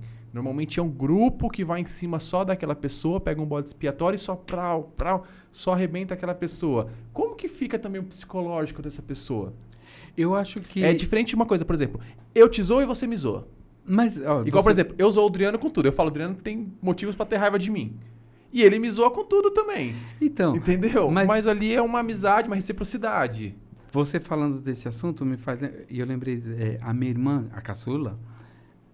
lá em casa é quase que 2 anos de diferença. Nós somos em 6, quase que 2 anos de diferença. Aí tem a minha irmã mais velha, tem uma outra irmã e tem eu. Aí eu falo que eu sou gêmeo da minha irmã, que ela é de 71, eu sou de 72. Deu menos de 2 anos. Só que da nossa caçula para a próxima futura caçula foram 7 anos de diferença, né? E essa era a nossa irmã, a nossa caçulinha. Então a gente já era grandinho. E ela era uma menina linda, assim, gordinha, branquelinha. Sempre foi muito gordinha, desde pequenininha, toda cheia de dobrinhas. Ela fala assim que ela não sabe o que é ser magra, nunca foi magra, ela não sabe o que é isso. Esses dias ela estava contando pra gente que a vida inteira na escola ela era Free Willy. E não era... hoje, se fizer um negócio desse, uma menina ela vai sofrer. Porque eu acho que naquela época, se ela chegasse em casa reclamando, falasse, mainha, que a gente fala mãe me chamou de Free Willy. E você é Free Willy, Lília? Você não é Free Willy, você é Lília. E aí dava um beijo, dava um abraço, e ela se fortificava e ia para a escola, sabendo que ela não era Free Willy, que é aquela pessoa que estava errada, né? E eu acho que hoje a gente passou essa psicologia positivista de não poder dizer não. Eu acho que não está ajudando muito, porque você... uma vez eu falei assim na aula da professora Celinha, né? Há um leão lá fora. O Senac prepara pessoas para o mundo de trabalho. Então, e o mundo de trabalho, ele é muito cruel. Ele é um mundo que exige muito de você. E se você for treinado para esse mundo que você não pode ouvir não, você vai se frustrar muito lá fora. Porque eu sou daquela época, eu estava contando para ele, né, que a gente não tinha muitos recursos. E um dia eu e meu irmão achamos um pneu de trator. E aquilo era a nossa diversão. A gente entrava dentro do pneu e saía rolando numa ribanceira, assim, né? Olha as ideias. Aí eu falei assim, cadê a mãe desses meninos que deixava esses meninos brincar? Porque hoje em dia não se faz esse tipo de coisa. E ali a gente machucava, quebrava a perna, rasgava. A mãe vinha, passava um metiolate. Eu falei para você não ir. E isso ia te fortificando para você enfrentar a próxima. Porque quando a gente cria uma ferida, a gente sabe a dor que é a ferida. E a gente sabe quanto tempo essa ferida ela leva para ser tratada e curada. Então a gente vai se preparando para essa dor, vai se preparando para esse mundo. O meu filho, ele tem 20 anos agora, né? Ele é de 2002. Já está fazendo 21. Anos 2000, não? E aí, com 10 anos, ele precisou ficar em casa sozinho. Minha esposa trabalhando, e a gente não conseguia ninguém para ficar com ele, né? Então a gente preparou ele assim, ó. A comida dele era de micro-ondas, minha esposa deixava tudo prontinho, falava, não é para ligar o gás, não pode, essas coisas. Mas ele ficava sozinho. Aí eu saía no meu horário de almoço, pegava ele e levava ele para a escola. Aí ele foi crescendo, eu falei, filho, tá vendo esse ônibus? Ele passa por aqui. Esse ônibus. E aí eu fui lá, tirei o bilhete do estudante para ele, e aí fui com ele a primeira vez. É aqui que pega. Fui com ele até lá, é aqui que desce. Aí no outro dia... ele foi aprendendo a ter a se virar. E hoje, quando você pega uma criança, um adolescente de 12 anos, ele só vai andar de Uber, e o pai monitorando o tempo inteiro, ele não consegue ter autonomia e ele não consegue aprender que existe um mundo cruel lá fora, que o mundo não é a casa protegida que a gente tem dentro, que a gente protege o nosso filho do fogão, que a gente protege o nosso filho da geladeira muito fria, do chuveiro muito quente ou muito frio. E aí eles vão acreditando que o mundo vai ser desse jeito. E o mundo é muito cruel. Eu concordo que o mundo é cruel. Tá? Eu concordo em partes em algumas coisas assim. Mas os tempos também são diferentes. Uma coisa era eu sair de casa e brincar na rua, ficar até meia-noite na rua, no anos 90. E hoje em dia, eu acredito que tem uma diferença muito grande. Hoje um pai e uma mãe não vai deixar a criança na rua, não é porque é super proteção. É porque olha o tanto de coisa que acontece. A gente estava falando antes, a menina sair na rua, ela não pode sair na rua. Né? E quando a gente pega... esse negócio de não poder falar não, Não, sou totalmente contra. Tem que falar não, sim. Tem que falar não. Né? Igual eu ouvi uma psicopedagoga falando assim, pai e mãe não é amigo de filho. Não é. São pais. Tá ali pra amar, barará, mas também tá ali pra corrigir, mostrar o caminho, enfim, demonstrar, ajudar na independência. Eu concordo com tudo isso. Acho que as crianças elas têm sua independência. É muito característica, tem algumas mais, outros menos independentes. São características, são criações também. Né? Mas o fato de saber que o mundo cruel lá fora, a gente está preparando para o mundo cruel lá fora, de fato, também. O mundo não é um mar de rosas. Na minha cabeça, utopicamente falando, não precisaria ser tão cruel. Né? Acho que a crueldade do mundo não necessita de tudo isso. Né? Mas aquela criança que ela está sendo, muitas vezes... Porque eu falo, existe uma linha muito tênue ali da brincadeira para uma agressão. Que o bullying ele é uma agressão. E sempre foi. Né? E sempre foi. E olha a quantidade de problemas psicológicos que tem hoje muitos adultos aí porque sofreu bullying na infância. Né? Então, muitas vezes, uma coisa que era só uma zoeirinha, é zoeirinha para quem tá fazendo. E para quem tá recebendo. Quantas crianças já chegaram em casa e pensaram em tirar a sua vida porque não queria voltar para a escola? Então, mas é nessa parte. E eu não estou defendendo, não. Entendeu? Eu jamais. Eu estou estudando, me preparando para cuidar disso. Eu jamais vou defender agressão e agressores. Não, claro que não. Nem disse isso. O que eu estou querendo te dizer é que também a gente precisa...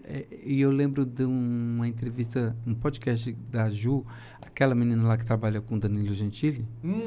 E eu achei assim, eu não tenho muita certeza, mas acho que a mãe dela é branca e o pai dela é preto.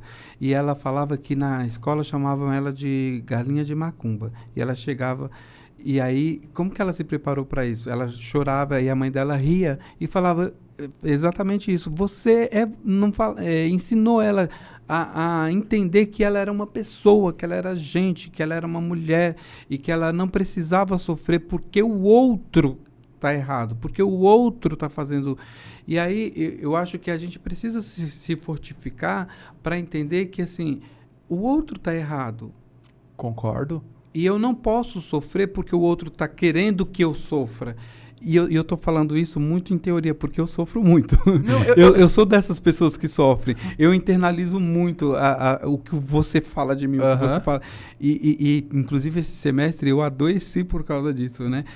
Mas, assim, eu também estou entendendo que, poxa, eu esse ano faço 51 anos. Será que eu vou passar a vida inteira dando poder para o outro me fazer mal? De fato... Eu concordo, tenho que me fortificar. Mas a pessoa que está fazendo mal, tem que sair ela por elas? Ela também não tem que ser corrigida? O tempo todo. Exatamente. E aí, na Bíblia, quando fala de disciplina, e é interessante, né? A teologia vem trazer essa ideia. A palavra disciplina, ela é um termo que veio da medicina, especificamente da ortopedia, que não é castigar, que as pessoas entendem disciplinar como castigar. É pelo contrário, é corrigir. O osso quebrou, está fora do lugar e você arruma o osso para que ele volte para o lugar e ele fique bom novamente. Então, quando a gente pensar em disciplina, a gente tem que trazer essa ideia dessa correção do lugar. Corrigir o osso que está fora do lugar. E eu, enquanto psicólogo, a minha ideia vai ser sempre essa. Como que eu posso corrigir? E eu não posso ter a pretensão de achar que vou corrigir o mundo, né? Nem como teólogo, nem como pessoa, nem como... Mas quem eu posso? Quem está perto de mim que eu posso? Quem é que eu vou poder... a minha ideia para o próximo semestre é um grupo. Mas... a ideia é que muitos outros grupos possam ser formados até a gente chegar nesse mundo de perfeição que a gente... essa utopia, né? Porque o que a gente está vivendo agora é distopia, né? A ideia é muito distópica daquilo que foi planejado para que fosse um jardim. Não, é porque eu falo isso pelo meio que... Por exemplo, na minha casa, eu não tenho filhos ainda, eu tenho sobrinhos, né? Os meus sobrinhos, eu tenho... uma relação muito boa com eles e de confiança. Então, por exemplo, se minha sobrinha ela tá sofrendo bullying na escola, eu falo, tudo bem, você quer que eu vou lá agir ou você quer Bem irmão mais se velho, virar né? por ela? Se você quiser, por exemplo, o menino veio aqui, eu vou falar da menina, o menino veio aqui, tá te menosprezando, fazendo isso, pode bater nele. Pode bater. Se pai vir reclamar, eu vou lá conversar com o pai dele. Por quê? Porque assim, é uma agressão. Ela tá revidando, certo? É certo a agressão? Não é. Mas também não é certo ela chegar em casa toda triste, muitas vezes, enfim, coisas que podem acontecer. Não tô falando que aconteceu com a minha sobrinha, mas já conheci crianças que aconteceram, e passar por aquilo mesmo. Aí, por exemplo, se ela fosse lá e revidasse, ela ia ser punida. E o menino foi punido? Ah, mas foi só uma brincadeira. Mas peraí, até que ponto foi uma brincadeira? O quanto isso está acontecendo, né? E a mesma forma, o contrário. Se fosse ela enchendo o saco, fazendo bullying, arrumando grupinho pra ficar em cima dos outros, ela também ia falar, opa, vem cá, vamos trocar uma ideia aqui que não é bem por aí que acontece. Não. Ela ia sofrer as punições. Não ia apanhar, lógico que eu não vou bater. Uma que eu não vou bater, né? Não sou a favor de agressão assim, não vou bater nela, mas vou chegar assim, ó, peraí, vamos trocar uma ideia aqui. Se isso continuar acontecendo, a gente vai ter que tomar algumas medidas aí. E eu acho que é sempre essa ideia de a tal da disciplina que a gente encontra na Bíblia, é sempre essa correção do osso. É sempre corrigir. E não porque muita gente acha que é castigo, né? E às vezes parece um castigo. Por exemplo, meu filho, quando foi atropelado, ele foi atropelado no primeiro dia do ano. E no outro dia íamos à praia. E aí ele ficou lá, né? Todo junto. Isso não, é um castigo, né? Aparentemente é um castigo, porque você não vai à praia, porque você... Mas aí ele fez tomografia, fez um monte de exame e não tinha nada. Mas como houve algum tipo de luxação, o médico encheu ele de faixa. Aí a gente entendeu, minha cunhada enfermeira entendeu que não tinha essa necessidade, nós fomos. Mas, por exemplo, alguém que está com a perna esticada numa cadeira de roda, toda engessada, alguém vai olhar e acha que aquilo está sendo... Ela vai sofrer algum castigo por algum... Mas não é um castigo, aquilo é uma disciplina. E a disciplina, na ideia da teologia, é uma correção para voltar de novo para o lugar que deveria ser. Uma perna que consegue andar sem estar quebrada. Quando eu falo de disciplina, correção assim, minha mãe é foda nisso, velho. Minha mãe não batia. Né? Minha mãe não batia. Ela sempre foi na ideia de comer no juízo ali. Esse é meu pai, a minha mãe não. Minha mãe, ela comia no juízo ali, cara. Meu pai era só olhar assim, opa, deu ruim, né? Sempre foi muito assim.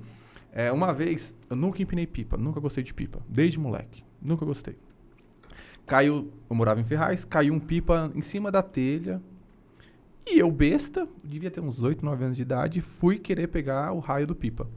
Fui lá, subi no tanque, na hora que eu fui pegar o pipa, o tanque quebrou.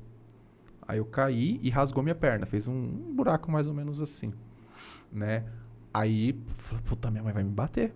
O que eu fiz? Um calor dos infernos, meti uma calça, né? Beleza, fiquei o dia inteiro com a calça, tal, tudo mais. Uma dor, não lembro, né? Mas lembro que era dor. Uma dor do cacete lá, tal, tudo mais. E minha mãe não falou nada. Falou nada. Esperou o dia inteirinho passar. Quando chegou no final do dia, falou, deixa eu ver essa perna. Quer ver o quê? Não, deixa eu ver essa perna. Na hora que vi, a minha perna foi na canela, tava assim, ó, inchadaça. Aí minha mãe falou assim, ó, a lição que eu levo disso não esconde nada dela que ela sabe. Né? Ela sempre sabe. O que foi não foi uma punição, o que foi a correção? Não precisa esconder de mim, eu sei o que tá acontecendo. Certo? Aí, quando ela viu, ela não deu bronca, não fez nada. Ela fez o que? Ela foi tratar. Né? Que, inclusive, isso remete a uma história que foi ridícula. Velho. Nossa Senhora. Ela saiu caçando o picão, sabe? Sei. Pra jogar no machucado. Aí ela pegou, fez num balde que ela usava pra colocar pregador, encheu lá de picão. Aí ela falou assim, toma! Né? Era pra passar. Eu entendi. Toma! Bebe. Eu sentado, devia ter uns 8, 9 anos. Eu sentado na privada, assim, pelado, que tinha acabado de tomar banho. E virando aqui assim, ó. Minha mãe, não é pra tomar, moleque burro. É pra passar na perna. Eu já tinha tomado uns 5 goladas De chá de picão. Então, sim, eu tomei chá de picão. E você reparou que, às vezes, o ser cuidado Minha mãe, ela também vai dar dói? risada quando ela vê isso. Você reparou? O ser disciplinado, o ser cuidado também dói.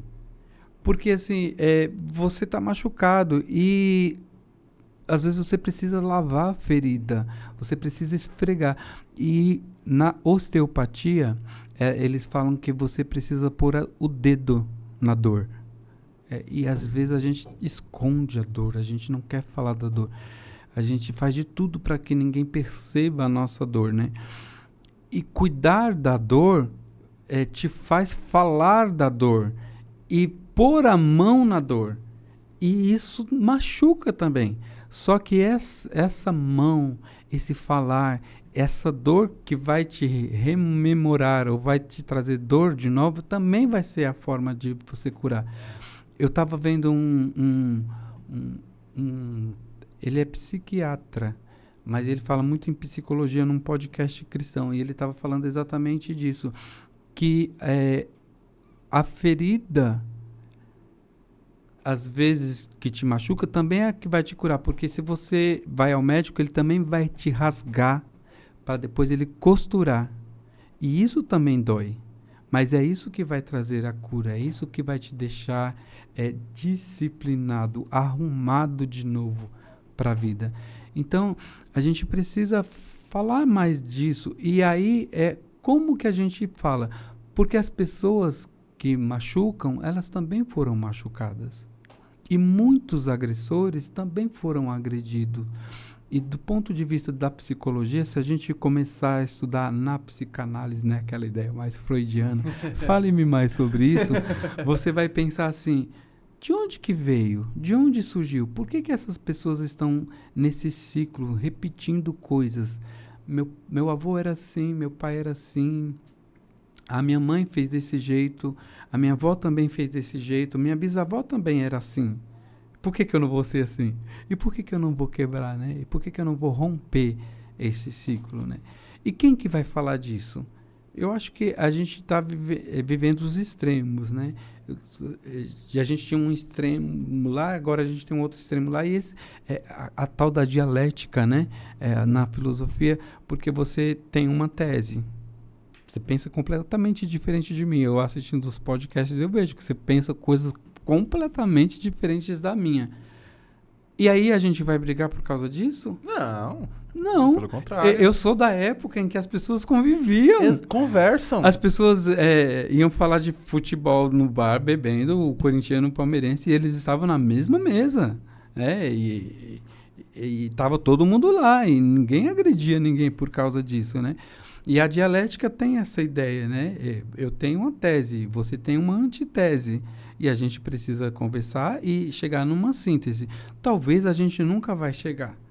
Mas a gente não pode ser inimigo por causa disso. Não, jamais. Mesmo porque se todo mundo pensasse igual, só ia ter um time de futebol, né? Só ia ter um tipo de música. E aí não ia ter conversa. Por isso que a dialética ela é boa. Porque eu penso de um jeito, você pensa de outro jeito. Mas se a gente conversar, a gente pode pensar de forma... Você mudar o seu pensamento, eu mudo o meu pensamento, gera um novo pensamento. E outras pessoas vão vir e vão pensar diferente da nossa síntese. E eu acho que acho até que é muito difícil. E acredito que uma discussão não deveria ter essa pauta de eu querer que você pense como eu penso.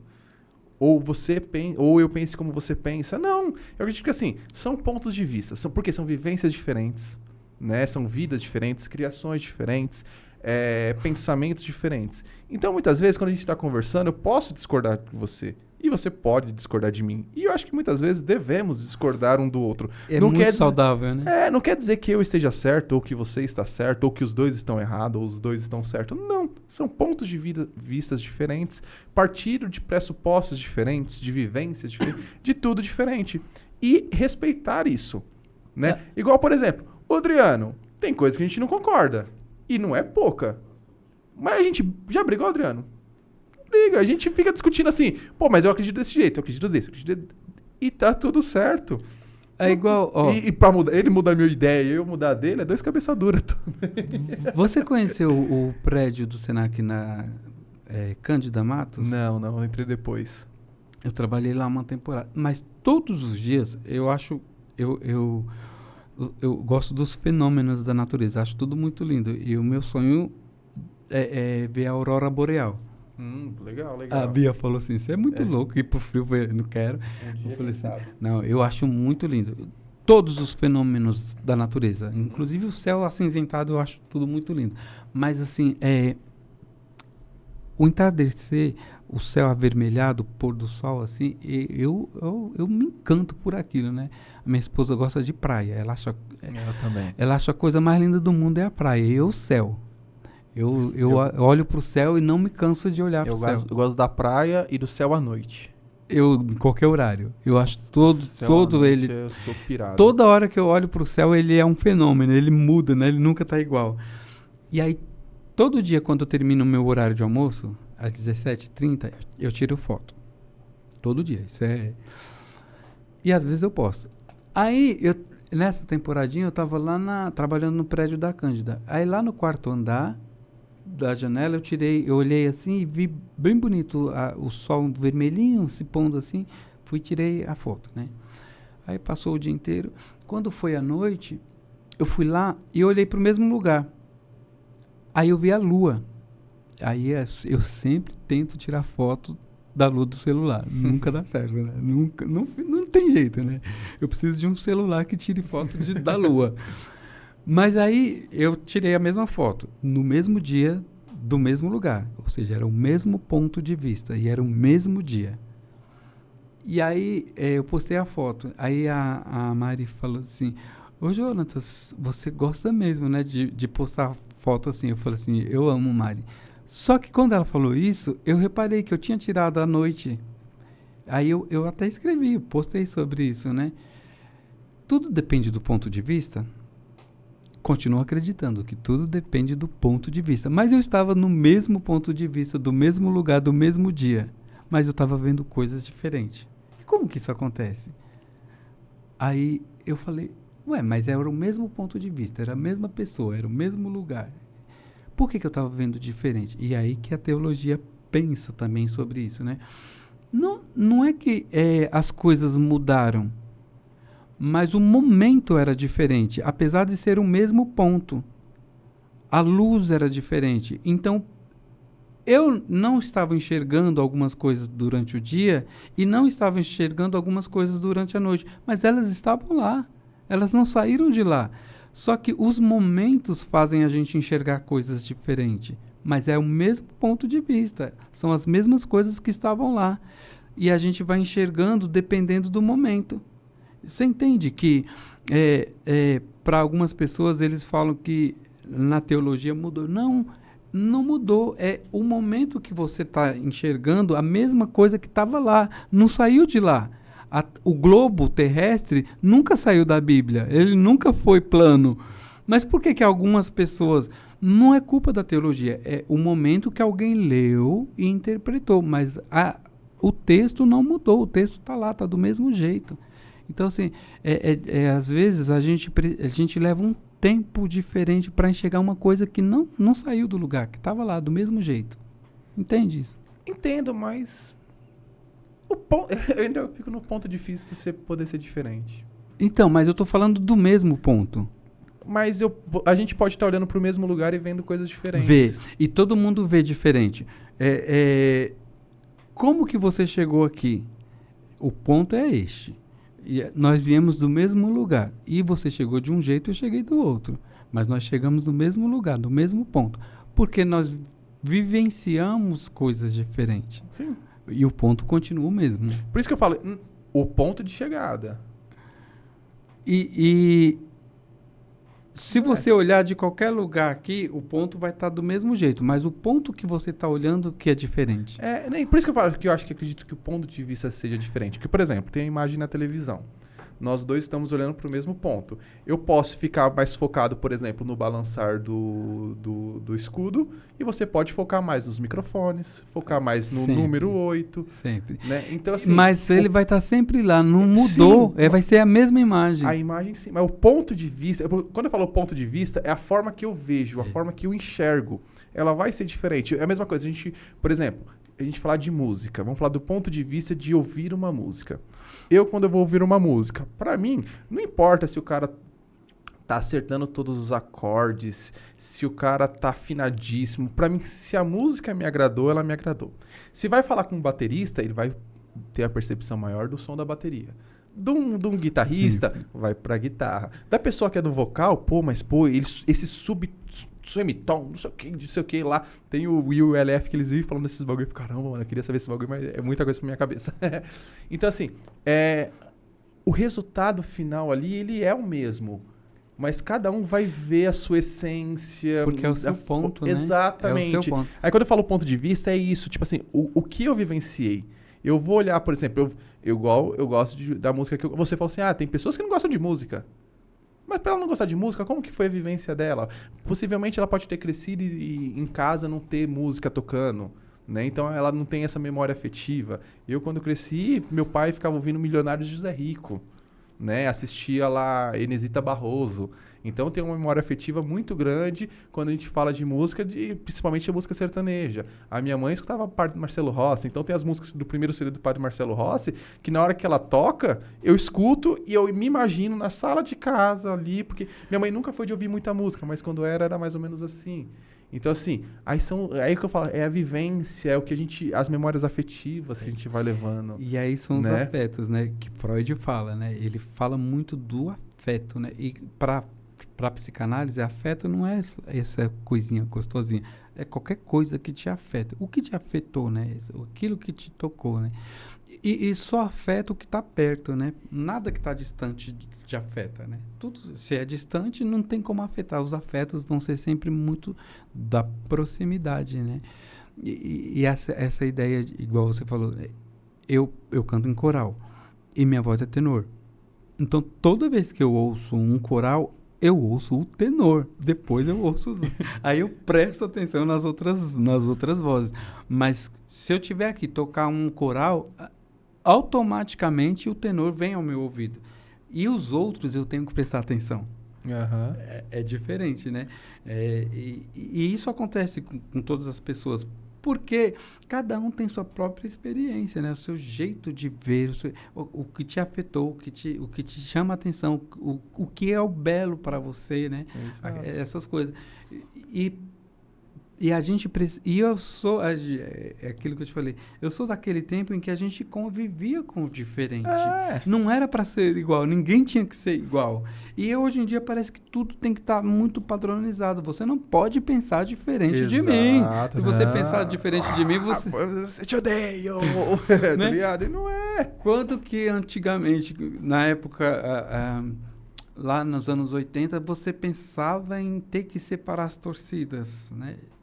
Não se pode mais juntar a torcida. Pode, porque briga. Né? Cara, por exemplo, você falou do tenor aí. Cara, eu nem sabia que voz tinha nota. Nota isso, nota aquilo. Mano, não é só abrir a boca e cantar, cacete. Né? Pra mim era isso. Aí depois que eu falei, mas nota isso, nota aquilo. Eu falei assim, mas como assim, cara? Como assim? Aí eu vejo os meninos falando lá de música. Tem um que tá fazendo conservatório e tal, tudo mais. Cara, eu falei pra ele assim, mano, pra mim a música era mais fácil quando o cara só pegava o violãozinho e tava tudo certo. E eu gosto. Ele falou uma vez, cara, eu posso estar enganado, que eu não vou lembrar, mano, se era o Slash, que é um monstro na guitarra, mas em alguns fundamentos ele não fazia da forma que o conservatório diz, vamos dizer assim, a parte mais limpa. Mas só que o cara é simplesmente um dos maiores guitarristas que já pisou na Terra. Né, entendeu? Então, assim, é a questão também disso. Nem tudo que é tudo alinhadinho ali, ó, é o perfeito. É igual o Freddie Mercury tocando piano, né?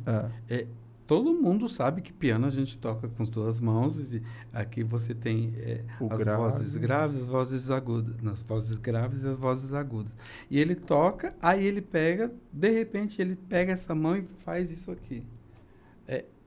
Não precisava. Se ele fizesse assim, ia sair do mesmo. Mas essa ideia que ele faz traz para quem está vendo um pensar diferente, um olhar diferente. Parece que a música fica mais bonita. Ele traz a arte visual ali também, né? Então, assim, para algumas pessoas, essa ideia de... eu não sou artista, né? Ontem mesmo estava vendo uma cena de uma novela, acho que era no 7, em que tinha um sacerdote, né? Que ele disse que ele era representante de Deus e todo mundo tinha que obedecer. Ele mandou a serva dele beijar o pé dela. E ela beija. Aí eu chego a arrepio, assim, de pensar que eu jamais seria artista. Eu acho que eu nunca ia ser ator na vida, ter que fazer umas cenas. Sabe, tipo, final de ano que a gente brinca com a família de karaokê? Aí eu sempre canto aquelas músicas dos anos 80. Aí eu preparo uma música, aí fico lá. Quando termina a música, eu falo, gente, eu jamais seria um cantor. Eu cantando uma música, eu canso, eu não quero continuar. Imagina passar 2 horas fazendo aquele negócio. Olha, a minha voz é de gralha, eu canto mal pra cacete, mas eu tomei 2 cervejinhas, viro o Fred Mercury, canto e não tô nem aí. Estamos chegando perto do fim, eu queria que você falasse um pouquinho, você está escrevendo um livro. Né? Fala um pouquinho do seu livro que você está escrevendo, sobre o que é. Na verdade, esse livro está sendo escrito na minha mente há muitos anos. Não tá no papel ainda? Tá no papel. Tá. Ele tá no papel. Só que aí eu tive que parar nesse semestre, porque foi um semestre extremamente cansativo para mim, assim. Do tipo assim, eu desisto, não aguento mais. Foi muito difícil. Assim, eu perdi 7 quilos em 15 dias sem fazer o menor esforço. Foram embora, 7 quilos. Assim, eu fiquei mal mesmo, assim, mal de ir ao médico tomar remédio. O médico me passando aqueles remédios que a gente fala, não quero tomar esse remédio, né? E aí, a gente é de uma família nordestina, né? Meu pai, ele nasceu em 49 e minha mãe em 50. E aí eles casaram, meu pai tinha 19 e minha mãe 18. E aí teve a Cleide, minha primeira irmã, em 69, Cleide nasceu. E em 71, Cleia nasceu. E eu nasci em 72. Quando foi em 74, nasceu Josué. O quarto irmão, já era 4, né? Éramos 4. E meu pai trabalhava demais para poder dar conta disso tudo, né? 4 filhos, esposa. E ele trabalhava fazendo transporte de carga, né? A gente morávamos perto de um rio, então chegava o vapor, né? Que eles chamavam de vapor, aqueles navios que traziam as coisas para a cidade. E meu pai transportava essas coisas para os comércios. E como ele não podia pagar empregados para ajudar, ele fazia tudo. Ele descia no porão, carregava todas as coisas, botava e ia carregar. E isso foi um trabalho assim, muito pesado para ele, trabalho árduo mesmo. E só adoeceu ele sofreu paralisia. Ele ficou com a parte toda paralisada. A boca do meu pai veio assim, ó. Bem na época que meu irmão estava com mais ou menos 6 meses e meu irmão teve problema renal. Vai morrer. Meu irmão vai morrer e meu pai precisava se tratar, que também estava paralisado. Ruim também. Muito ruim. Meu tio morava aqui em São Paulo já, em Santana. Ele morava na zeladoria de uma igreja. Ele veio que um pastor missionário trouxe ele para cá, a família dele, e ele ficou morando lá. E nós na roça, lá na Bahia. Eu não lembro nada disso. Essas são histórias contadas, tá? Não tenho nenhuma lembrança dessas coisas tudo. E aí, a minha mãe precisou ir para uma outra cidade para levar meu irmão para ser tratado em hospital, ficar internado. Ela disse que ela nem sabe como ela pagou isso, porque não era do SUS antigamente, igual hoje, né? Ela disse que não tem ideia de como que isso foi pago. Ficamos com a nossa avó e meu pai veio para São Paulo. Só que aí, meu pai aqui se tratou e já começou a trabalhar para poder voltar e sustentar a família. Meu pai, muito trabalhador, assim, trabalhando, doente, trabalhando muito para juntar dinheiro para cuidar da família. Aí, um outro tio meu, que é cunhado do meu pai, veio com a minha tia e trouxe a gente. Éramos 4, minha mãe, a família dele já era muito grande. reza a lenda que foram 17 pessoas dentro de um carro da rodoviária até a casa do meu tio. Ah, já fizemos isso com a Paraty, né, Adriano? E eu acho que era uma Paraty. Tinha né? gente até toda torta lá, assim, também. É igual coração de mãe. Conta essa história, né? Que foi esse monte de gente. Imagina um monte de baianinho, assim, viajando. Porque hoje acho que faz em menos de 24 horas a viagem. Aquele tempo eu levava uns 3 dias de viagem, de ônibus. Bahia pra cá de ônibus é uns 2 dias, né? Não sei. É, uns 2 dias? a gente consegue... O Adriano é viajante. A gente consegue fazer em menos de 24 horas. Sério? Dá pra fazer. Mas antigamente... É que depende do ponto da Bahia também, né? Antigamente sei. levava bem uns 3 dias. É. Imagina. É do norte pra Aquele cá. monte né? de Bem gente da roça, vindo, um monte de criança, era muita criança. E aí chegamos na casa desse meu tio lá em Santana, meu pai estava doente, e aí nunca mais voltamos. A ideia original não era essa, a ideia minha mãe vinha visitar meu pai, ver como é que estava o tratamento dele, mas nunca mais voltamos. Tanto é que eu só voltei, isso era em 75. Eu fui à Bahia depois, em 2002, quando meu filho nasceu, e depois voltei em 2015. E aí meu pai trabalhou bastante aqui ainda, a gente vivia assim quase que de favores. Quando alguém dava uma roupa, uma calça, por exemplo, para a gente, minha mãe fazia saia para as 2 meninas e depois com o restante fazia uma camisa para mim, outra para meu filho, para meu irmão. E aí a gente foi morar meu tio tinha um terreno lá no Jardim das Oliveiras, que você deve conhecer. Uhum. Ele tinha um terreno, construiu um barraco literal, assim. A gente hoje em dia chama qualquer casinha de barraco, né? Mas era barraco de lata mesmo, assim. Nós ficamos lá uma temporada. Meu avô, o pai da minha mãe, veio também da Bahia, e ele com meu pai, eles compraram um terreno. E aí, a gente morando nesse lugar, conseguimos construir 2 cômodos, e aí a gente foi morar nesse lugar. E eu estou contando essa história, dessa peregrinação, dessas aventuras que meu pai passou com a gente, e até agora, né, onde nós estamos. Não chegamos num lugar maravilhoso, mas a minha irmã costuma falar assim, as pessoas falam que a gente era pobre. Não, a gente não era pobre, a gente vivia em extrema pobreza. Pobre a gente é agora, né? Hoje a gente só é pobre, mas assim, fome nós nunca passamos, porque a minha mãe, ela tirou uma certidão de pobreza e ela podia ir lá no Mercadão, no centro de São Paulo, e naquela época eles carregavam aquele arroz e aí eles furavam para ver a qualidade do arroz. E aquilo que caía podia ser varrido e juntado. E minha mãe fazia isso com minha irmã mais velha. Mas assim, eu não consigo ter uma lembrança de tristeza, de choro, assim, essas coisas. Eu lembro também de uma coisa que a minha mãe, para lavar roupa, ela ia lá na casa da minha tia, que era em Itaquá. A gente morava ali no Oliveira. Ela pegava as trouxas e ia lá na casa da minha tia. Lá não tinha água encanada e nem luz, energia elétrica. A água que a gente bebia era de um poço de uma vizinha um pouco distante. Então, pegávamos essa água para beber, tomar banho, mas para lavar roupa a minha mãe fazia isso. Eu tô contando essas histórias eu falei, esse dia minha sobrinha fez 20 anos, aí a gente sentou, eu falei assim, olha, Florzinha, chamei ela de Florzinha, vou te contar umas coisas que vocês que têm 20 anos, fazendo faculdade, trabalhando, vocês não sabem, né? Mas, por exemplo, a avó Hilda, ela não conhecia essa pobreza, né? Ela não era de uma família pobre.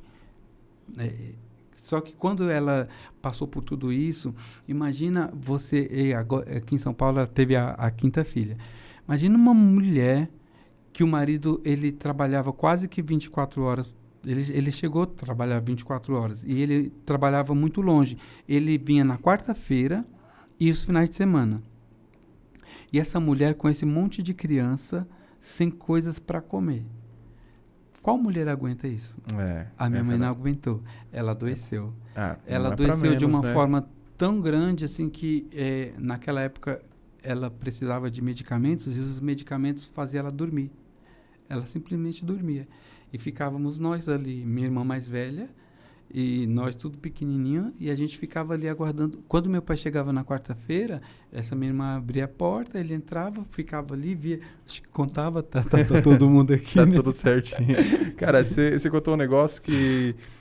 eu vou dizer, não é que é engraçado, mas eu passei por coisa parecida e a lembrança é parecida também, né? Meu, final dos anos 80, começo dos anos 90 e até os anos 2002 ali, cara, foi pra grande maioria de quem morava em São Paulo, foi uma época triste de trampo, da galera que não conseguia, de necessidades, né?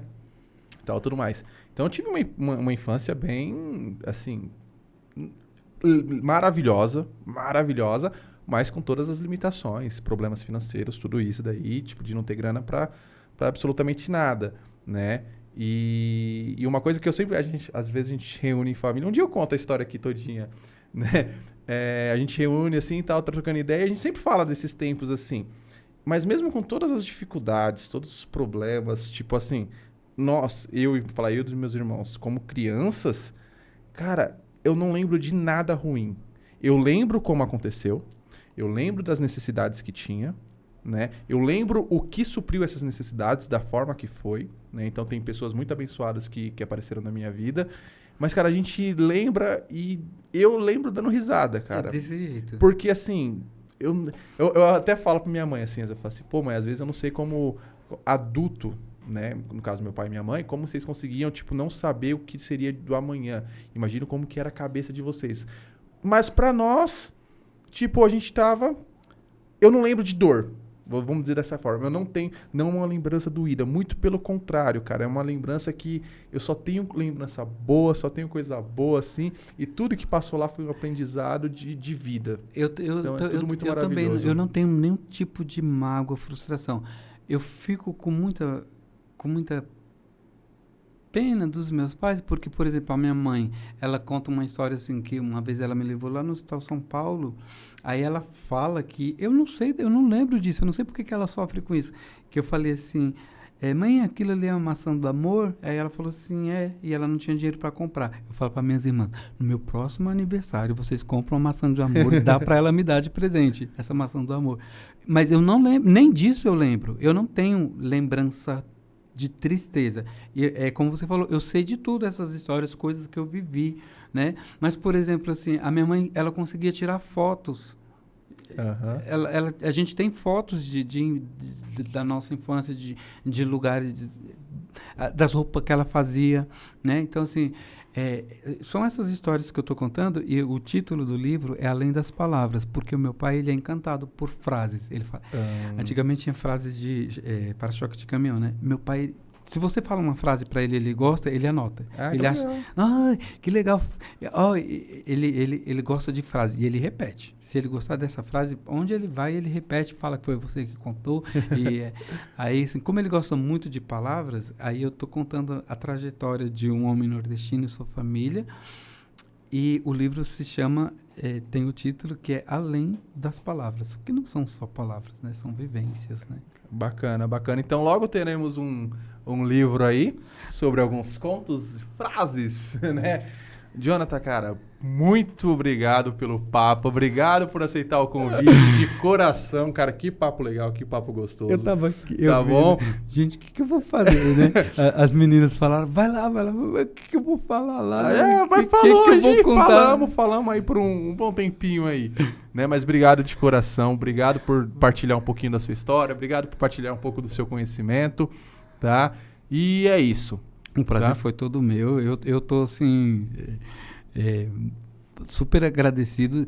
Se eu falei alguma coisa que tá errado, depois eu corrijo lá nos comentários. Fique em paz, fique em paz. Se eu errei alguma citação, pode cobrar que depois eu corrijo as citações das quais eu fiz. Aqui é exatamente isso. A vida é feita de erros e de acertos. E é sobre isso, cara. É sobre isso. Beleza? Mas fiquem em paz que tamo junto. Eu também falo uma parte de besteira aqui. O que eu mais falo aqui é besteira, né?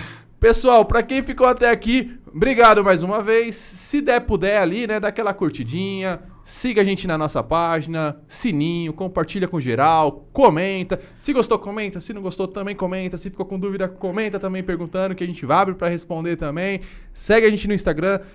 Segue o... senhor eu ia estudante. falar o jovem estudante, o senhor estudante também. E é isso aí, pessoal. Até mais, obrigado, até a próxima. Valeu! Obrigado.